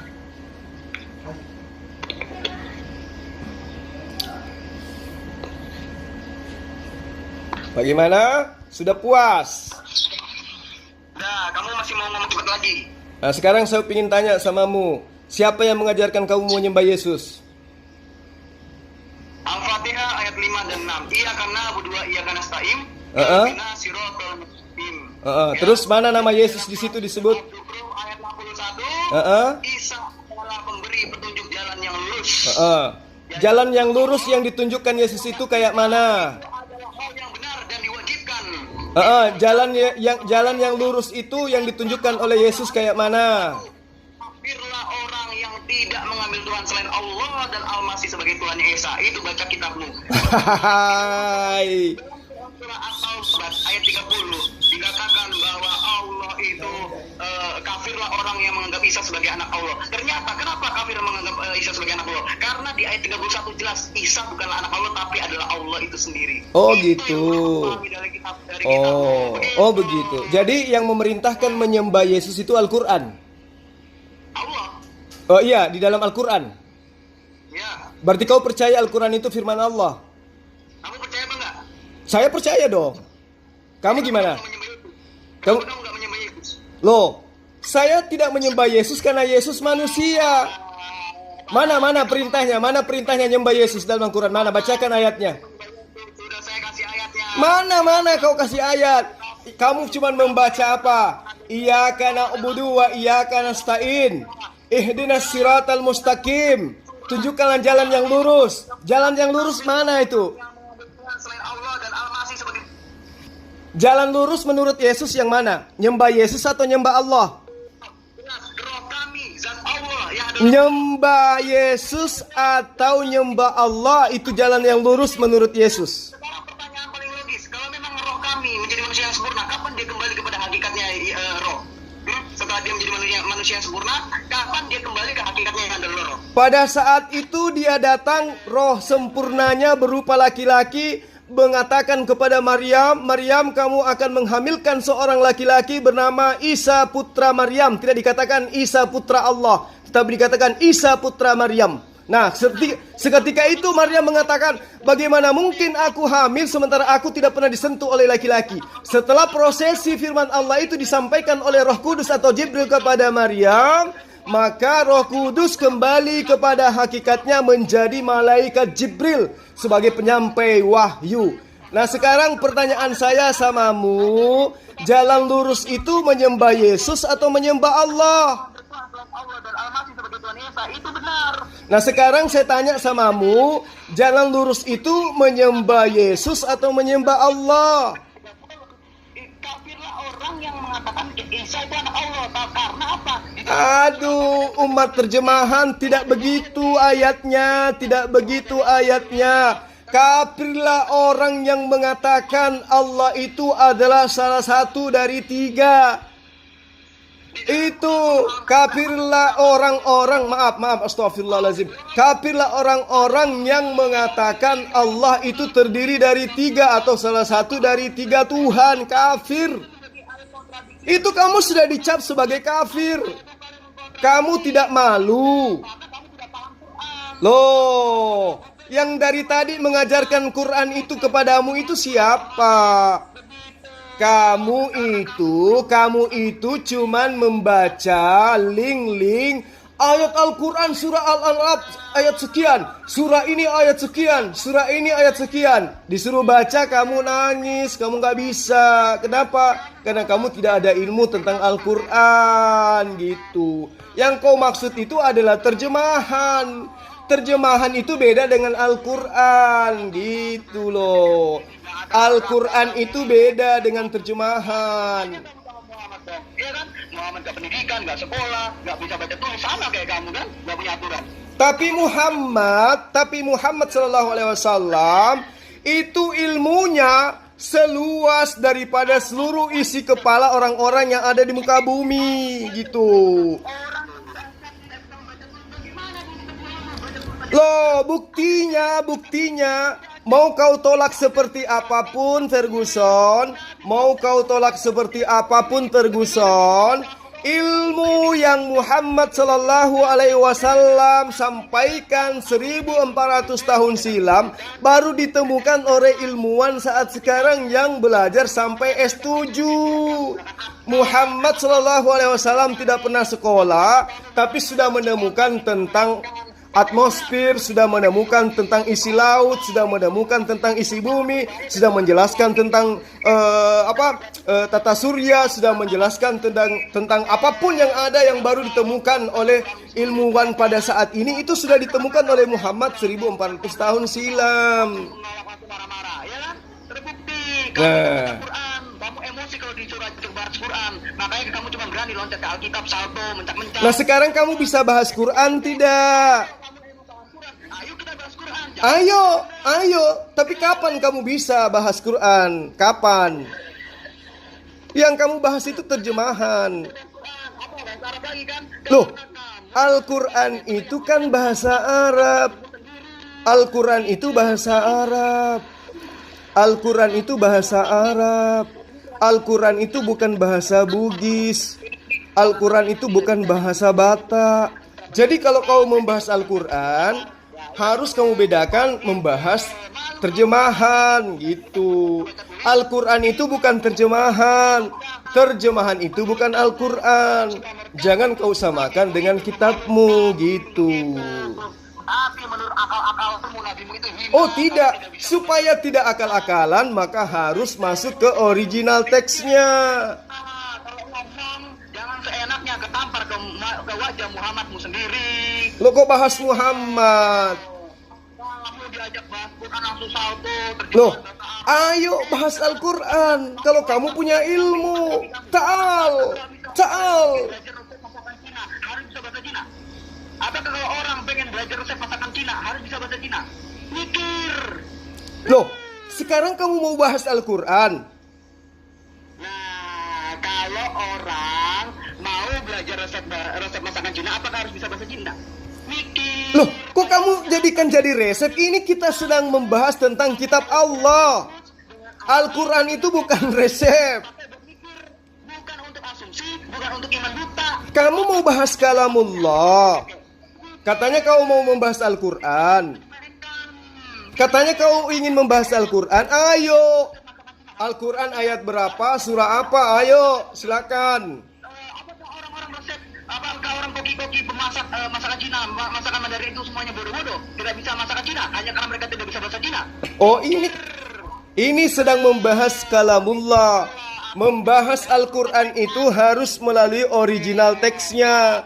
Tidak bisa hanya terjemahan. Kalau hanya melalui terjemahan, sama ketika saya katakan kepadamu, ini Ibu Budi, maka apa pemahamanmu terhadap kalimat itu? Kau akan memahami, oh ibu ini bernama Budi. Kenapa? Karena kamu hanya memahami lewat terjemahan. Tidak jelas. Apa yang kamu sampaikan itu sebenarnya apa? Tentang Ibu Budi, nggak nyambung. Lah, orang yang memahami ilmu, memahami sesuatu terjemahan tanpa ilmu, maka ketika saya mengatakan ini Ibu Budi, maka orang yang memahami terjemahan akan memahami ibu ini bernama Budi. Atau ibu ini adalah Budi, atau ibu ini bernama Budi. Padahal kalau kamu memahami terjemahan dengan baik dan benar, kamu akan mengetahui melalui original teksnya, muatan kalimatnya, bahwa ibu ini adalah ibunya seorang putra bernama Budi. Sangat tidak sempurna. Kamu ngemis-ngemis ayat Alkitab, ngerampok kitabnya Yahudi, tetapi saat yang bersamaan kamu bilang ayat itu sudah dipalsukan. Itulah kamu ketampar sama mulutmu sendiri. Bentar, saya mau mandi dulu. Ini udah keringetan. Lupa, ini dari semalam kok. Loh kenapa emang? Gak boleh saya mandi? Bahas Al-Quran, ayo. Mana? Baca ayatnya. Al-Arab surat ini, Al-Aqidah surat ini, Al-Aqidah surat ini. Itu bukan bahasa Al-Quran. Silakan kamu berkuar-kuar kayak anjing di luar Israel yang menggonggong kelaparan, pemakan remah. Silakan, saya mau mandi dulu. Silakan ini sendiri. Kamu sholat saya biarkan. Sekarang sih biarkan saya mandi bentar. Bismillah. Hampir 8 jam ya kita berdebat dan hasilnya kamu tetap kosong. Jadi kawan-kawan, periuk gosong ini mencoba untuk mencari celah Al-Quran, tapi dia tidak sanggup. Jangankan mencari celah Al-Quran, membaca Al-Quran aja tidak mampu dia. Tapi dia mengaku apa? Ustadz. Dia apa katanya? Ustadz Malik Ferguson, periuk gosong gitu maksudnya. Dia ngaku sebagai ustadz, tapi nggak bisa membaca Al-Quran. Katanya, saya mengaku ustadz karena Rasulullah Muhammad SAW itu tidak bisa membaca, tidak bisa menulis, tetapi dia menjadi seorang nabi. Dia lupa bahwa Al-Quran itu 30 juz yang isinya adalah mencakup tentang alam semesta. Ilmunya luas, tidak bisa dicerna sedikit pun oleh manusia secara utuh. Itu bersumber dari lisannya Muhammad. Dia lupa. Dia ingin samakan Al-Quran dengan gospel, yang adalah kitab yang hanya berdasar atas pemberitaan wartawan-wartawan. Dia mau samakan dengan kitabnya, yang kitab terjemahan, yang hanya dituliskan berdasarkan hasil penyelidikan. Dia tidak tahu Al-Quran itu kalamullah, sehingga jangankan untuk mengupas isinya, membacanya saja dia tidak sanggup, dia tidak bisa. Makanya di dalam Yesaya 29 ayat 12, kitab itu apabila diberikan kepada orang yang tidak bisa membaca, maka orang itu akan mengatakan, bacalah. Maka orang itu akan mengatakan, aku tidak dapat membaca. Saya tanya, siapa yang menggenapi nubuatan itu? Katanya itu bukan nubuatan. Nah, kalau bukan nubuatan, lalu siapa yang diceritakan di situ? Katanya itu adalah Yeremia. Kalau Yeremia apa betul tidak bisa membaca? Dia tidak sanggup menjawabnya, karena Yeremia itu adalah seorang nabi bagi Bani Israel. Dia adalah penyampai firman kepada Bani Israel. Berarti dia cuma berasumsi. Jelas Yesaya 29 ayat 12 itu digenapi oleh Rasulullah Muhammad SAW dengan surah Al-Alaq itu. Tetapi si Ferguson ini, perik gosong ini, karena hanya berdasarkan kebencian, tidak ada dasar ilmu, hanya link-link kafir yang dia gunakan untuk menyatakan apa yang dia ingin katakan terhadap Al-Quran, sehingga dia tidak bisa apa-apa. Itulah saya katakan, saya berikan kepuasan untuk kau semalaman untuk menghujat. Tidak ada ilmu. Justru saya yang mengajarkan kepada dia. Asitileganot evardesim finatatahim pasem il kolferi. Saya sedikit-sedikit bisa bahasa Aram. Dia bahasa kitabnya bahasa Yunani. Mungkin saya bisa, kita tes dia baca tulisan Yunani, nggak bisa. Kalau kita, bahasa kitab kita bisa, bahasa Ibrani sedikit-sedikit kita bisa, ya kan? Malah nanti kalau saya sudah bisa menguasai sedikit-sedikit bahasa Ibrani, saya rencana bisa belajar bahasa Yunani, supaya Indonesia ini bisa memiliki pegangan kokoh untuk tidak mudah dimurtadkan oleh binatang-binatang yang mengaku sebagai penginjil. Kenapa saya katakan binatang? Karena mereka mengaku domba. Domba itu binatang atau bukan? Binatang. Jadi nggak apa-apa kita katakan seperti itu.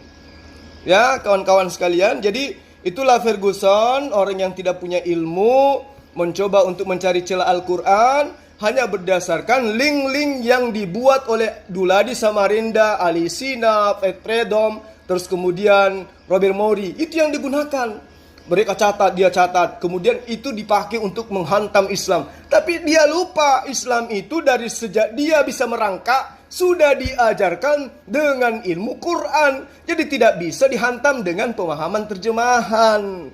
Itu yang dia tidak tahu. Dipikir dengan dia mengatakan di dalam Al-Quran surah ini, ayat ini dikatakan begini. Dia pikirnya kita seperti jemaat di gereja. Tidak. Kita Islam itu, begitu kita bisa merangkak, kita sudah harus bisa memahami Quran. Itu hukumnya wajib bagi umat Islam.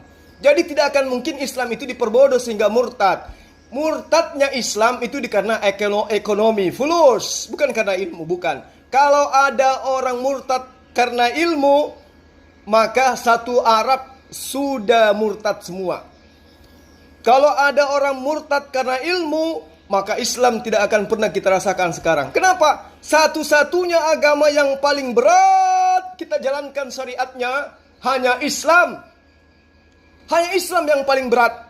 Terus kenapa kita masih tetap Islam? Karena di dalam Islam ada keselamatan. Ya, mau selamat ya harus bekerja, harus berusaha. Jangan mau gaji tidak kerja. Jika kau percaya dengan mulutmu bahwa Yesus adalah Tuhan, apapun yang kau lakukan, apapun dosa yang kau lakukan, kamu akan diselamatkan. Itu dalam konsep doktrin Kristen. Kau membunuh hari ini, tapi mengaku Yesus Tuhan dengan mulutmu, dan apa yang dikatakan oleh mulutmu diimani sepenuh hati dengan hatimu, maka bahwa Yesus itu adalah Tuhan, maka engkau akan diselamatkan. Jadi percaya Yesus sebagai juru selamat, apapun kamu lakukan pasti selamat. Itu doktrin gereja.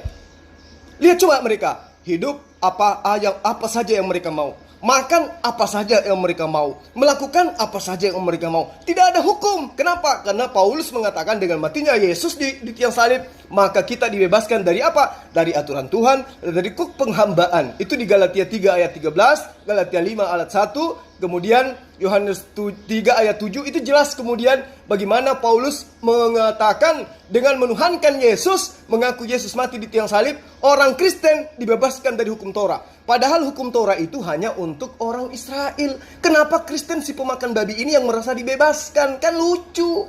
Undang-Undang 45 itu dikhususkan untuk orang Indonesia. Kenapa orang Malaysia yang teriak kegirangan dibebaskan dari Undang-Undang 45 di negaranya sendiri? Kan lucu. Iya kan?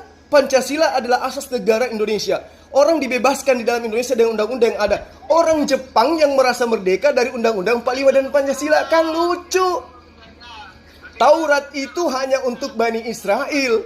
Kenapa mereka yang merasa dibebaskan dari hukum Torah? Kan lucu, gak masuk akal. Gak masuk akal. Beda dengan Al-Quran. Al-Quran itu diwahyukan untuk seluruh manusia. Inni rasulullahi ilaikum jami'a. Aku ini rasul Allah yang diutus untuk kepada seluruh manusia. Kalau Yesus, Musa, semua diutus hanya kepada Bani Israel. Tak ada diutus untuk Eropa. Tidak ada diutus untuk orang Kristen. Tapi orang Kristen ini, karena mereka adalah korban dari penjajahan Romawi. Romawi pada saat itu yang menganut ajaran pagan mitologi. Sehingga mengajarkan ajaran mereka dengan mengambil ajaran monoteisme. Jadi mereka mencampurkan antara ajaran para nabi dengan ajaran mitologi Yunani. Sehingga apa? Nabi-nabi mereka yang palsu ini bersuratnya bukan kepada Bani Israel, kepada suku-suku Israel, tidak. Lihat surat-surat mereka. Surat-surat mereka dikirim kemana? Ke orang-orang yang memiliki iman pagan, yang sudah mengimani pagan mitologi Yunani. Lihat suratnya, dikirim ke Tarsus, dikirim ke Efesus, dikirim ke Roma, dikirim ke Galatia, dan seterusnya. Kenapa? Mereka malu mengirim surat-surat ini ke orang yang menganut ajaran monoteisme. Bani Israel dan Bani Ismail malu mereka. Sehingga yang mereka kirimkan adalah mereka yang menganut ajaran mitologi pagan. Sehingga pusat kekristenan itu di mana? Apakah di Timur Tengah? Tidak, tetapi di Eropa. Kenapa? Karena dari Eropa lah, dari Yunani lah, dari Romawi lah, ajaran Kristen pagan itu bermuara, lahirnya di sana gitu. Jadi ini perlu dipahami. Umat Islam di negara ini harus memahami Al-Quran dengan baik. Generasi Islam harus didekatkan kepada Al-Quran dengan baik. Bahaya. Orang seperti ini, mulutnya seperti mesin ketik peninggalan Belanda tahun 2003, tahun 3 maksud saya, tidak pernah berhenti ngoceh, tapi isinya tidak ada, nggak ada ilmu. Tidak ada ilmu sedikit pun dari mulutnya. Hujatan, cacian, dan makian. Ini dia telepon saya loh, bukan saya yang telepon dia. Dia yang telepon saya, ngajak diskusi, tapi ternyata dia cuman koar-koar. Coba dengarkan nih, coba dengarkan. Tuh. Tuh, coba dengarkan. Tuh. Coba dengarkan, coba. Ada nggak ilmu? Ada nggak ilmu yang bisa dipelajari baik dari umat Kristen maupun dari umat Islam? Coba dengar. Bagaimana penulisan Quran? Coba dengar. Coba dengarkan. Ada nggak ilmu yang bisa diterima dari dia? Di dalam sejarah Islam diceritakan bahwa penulis Quran itu adalah orang-orang yang baru bisa baca tulis, sahabat-sahabat Muhammad. Sehingga banyak sekali pembenaran tulisan Quran yang perlu diperbaiki, yang perlu direvisi oleh Utsman, menyingkirkan semua aib di dalam Islam yang akhirnya membuat Utsman membakar Quran layaknya sampah gitu.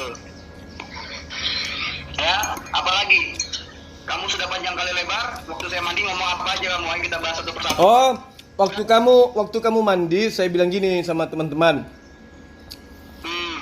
Ferguson itu menghujat Al-Quran karena dibakar.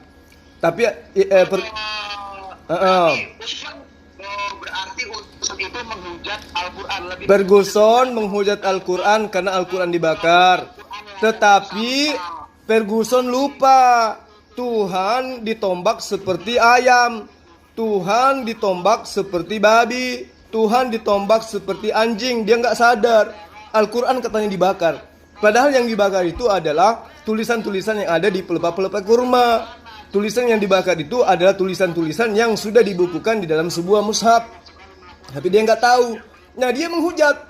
Katanya Al-Quran dibakar. Padahal bukan Al-Quran. Itu lembaran-lembaran yang ditakutkan nantinya adalah simpang siur. Sehingga apa? Sudah dibukukan di dalam Al-Quran. Makanya Al-Quran itu budaya penulisannya melalui lisan. Apa itu? Hafalan. Bukan seperti kitabnya dia gitu. Jadi saya katakan, kalau Al-Quran itu katanya Ferguson itu dibakar, tapi menurut Ferguson Tuhannya ditombak, disate, dibunuh, dan itu tidak apa-apa. Tetapi Al-Quran yang hanya lembaran-lembaran dibakar itu jadi masalah. Tuhan dibunuh tidak masalah. Itulah kegilaannya dia. Tidak paham dia kalau ada 31 versi Quran. Coba lihat. Itu versi Al-Quran mau 1000 kayak menurutmu silakan. Asalkan jangan Tuhan yang dibunuh ditombak seperti babi. Seperti debatmu dengan Parodianes yang kamu kalah telak itu. Gitu loh. Kalau kamu debat sama Parodianes ngaku pakai Wikipedia, pakai internet, begitu. Karena kemampuanmu cuma sebatas itu, ngomong diulang-ulang, argumen diulang-ulang. Kenapa akalmu itu cuma sebatas itu, akal licikmu. Seperti perintah dalam Quran surah Al-Anfal ayat 16 ya. Orang harus melakukan siasat licik, tidak boleh membelakangi musuh. Kalau membelakangi itu akan membawa murka dari Allah. Ternyata cuma seperti ini keilmuanmu. Saya kira apa?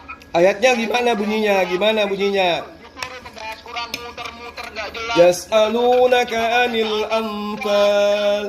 Qulil anfalu lillahi war rasul. Fattaqullaha war rasul. Bacakan ayatnya dong.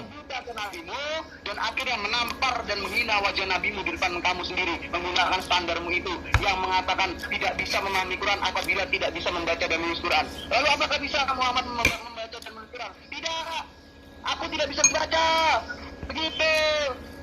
Ya, sadar itu. Gunakan akalmu. Muhammad tidak bisa membaca dan menulis Quran.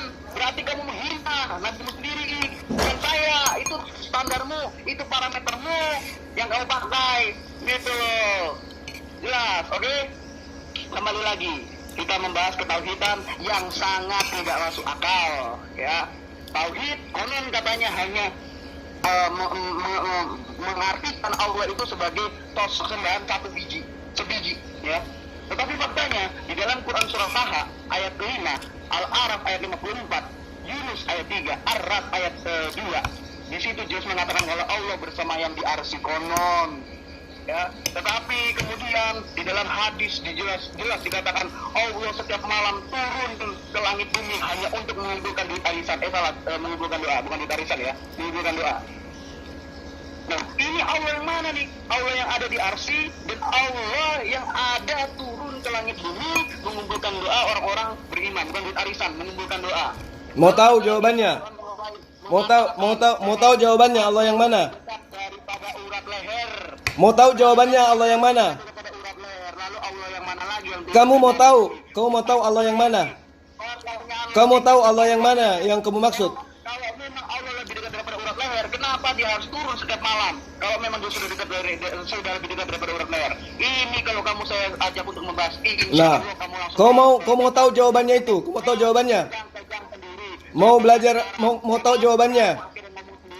Akhirnya curhat sendiri, ngoceh sendiri soal Alkitab, tapi kamu satu pun tidak ada yang bisa menjelaskan tentang Quranmu. Kalau diajak membahas Quran dengan saya sungguh-sungguh, serius kamu langsung lari, bersembunyi di balik terjemahan bahasa Arab. Nah, kamu ini sebenarnya tipe-tipe bunglon, tipe-tipe munafik, tipe-tipe yang tidak berani dan tidak punya nyali kitabmu dikritisi atau dibahas.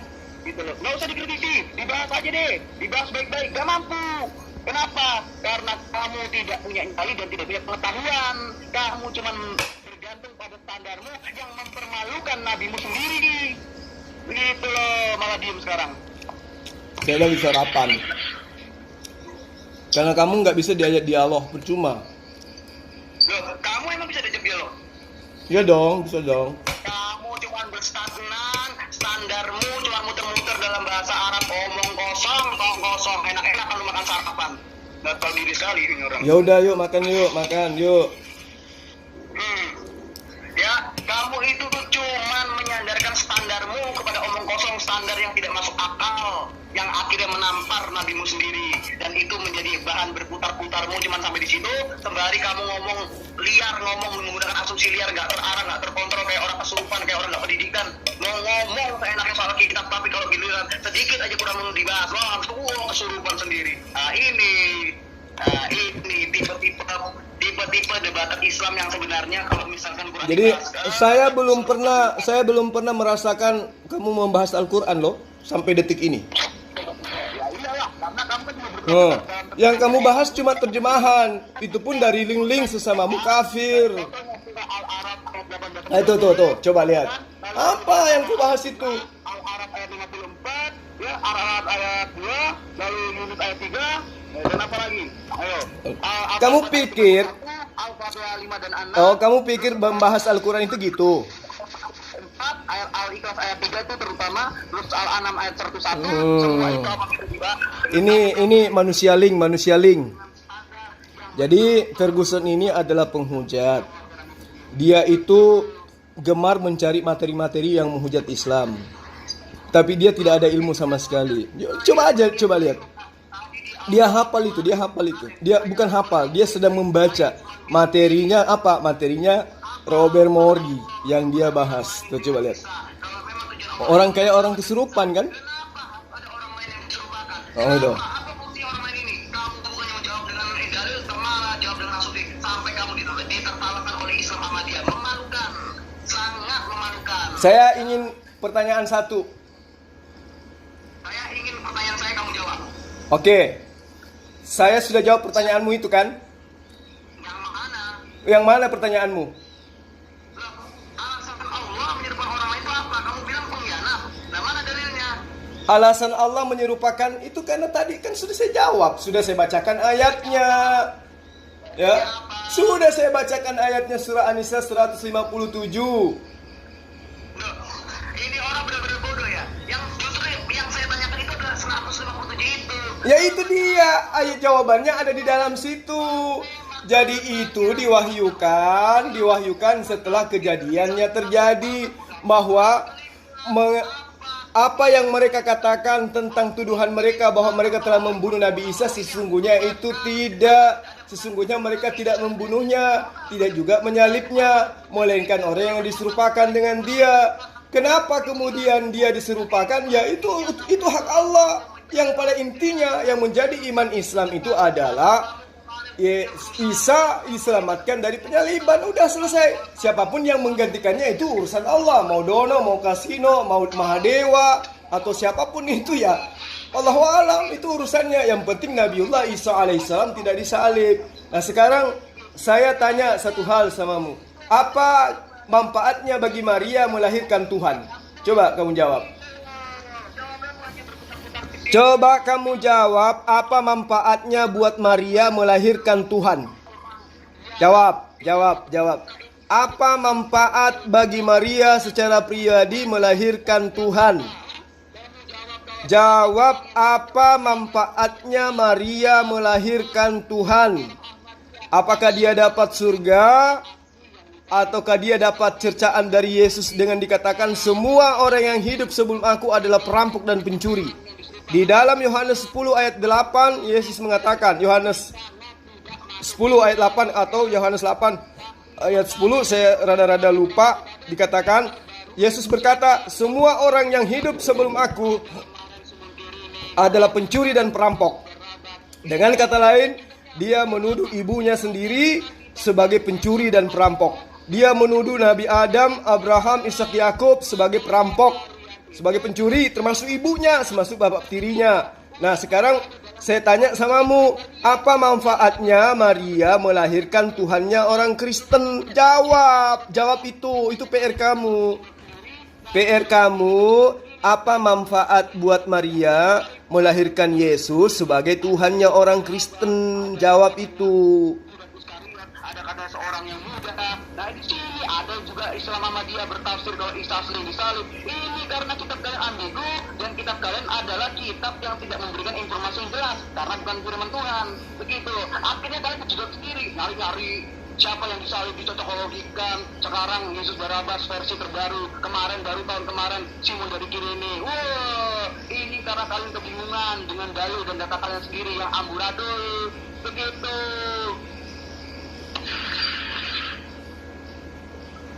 Nah, ya paham.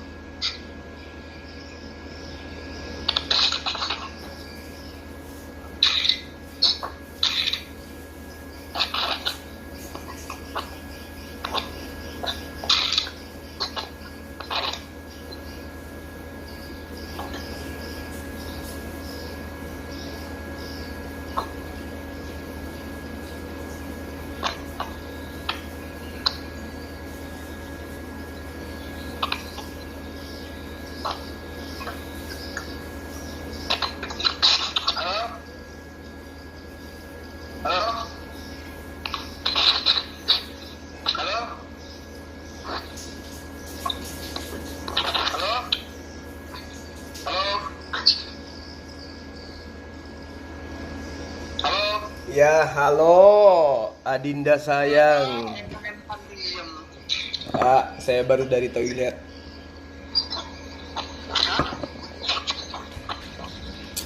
Jadi apa manfaatnya buat Maria melahirkan Tuhanmu? Loh, tanyakan itu di dalam Quran. Ya sudah. Kita sudahi. Kalau manfaatnya Yesus dilahirkan menyelamatkan orang Kristen dari dosa waris. Nah, manfaat Maria melahirkan Yesus untuk Maria apa? Tanyakan itu pada Al-Quran. Nah, sudah. Oke, sudah ya. Jadi percuma kau nelpon, kamu gak ada ilmu. Sahabat-sahabat sekalian dimanapun Anda berada, ya, ini si Ferguson menelpon saya membahas tentang sesuatu, tapi ternyata dia tidak ada ilmu. Ya, tuh, coba. Kenapa kemudian saya itu tidak mau masuk di di Zoom atau di grup live? Ini sebabnya. Karena kenapa? Kita masing-masing akan mempertahankan argumen masing-masing. Kalau orang-orang yang kita lawan itu mempertahankan argumennya berdasarkan dalil kitabnya, itu bagus, gak apa-apa. Ini tidak, nyerotos saja terus, ngomong aja terus, ngoceh aja terus, iya kan? Kayak pantat ayam kan, bicara terus gak ada henti-hentinya. Nah, itu makanya saya katakan percuma, ya. Makanya kalau berdialog seperti ini itu percuma. Nah, tuh, kondusif kata dia, kondusif. Bagaimana kondusif kalau dia ditanya apa manfaatnya untuk Maria melahirkan Tuhanmu? Katanya tanya dalam Al-Quran. Aduh, jadi sahabat-sahabat sekalian, ya, saya mohon maaf kalau ada kata-kata saya yang kasar, ada kata-kata saya yang tidak baik. Ya, ini karena saya diserang dalam arti kata ditelepon, saya ingin diinjilin, saya ingin diajarkan bagaimana menjadi orang Kristen katanya. Nah, saya kalau konten ini nanti kelihatan kayak orang berebutan, ya itulah alasannya kenapa saya tidak mau ikut di live diskusi live, karena yang kayak begini yang saya hindari. Sekian dari saya para sahabat, itu mudah-mudahan bisa dijadikan sebagai pembelajaran. Assalamualaikum warahmatullahi wabarakatuh.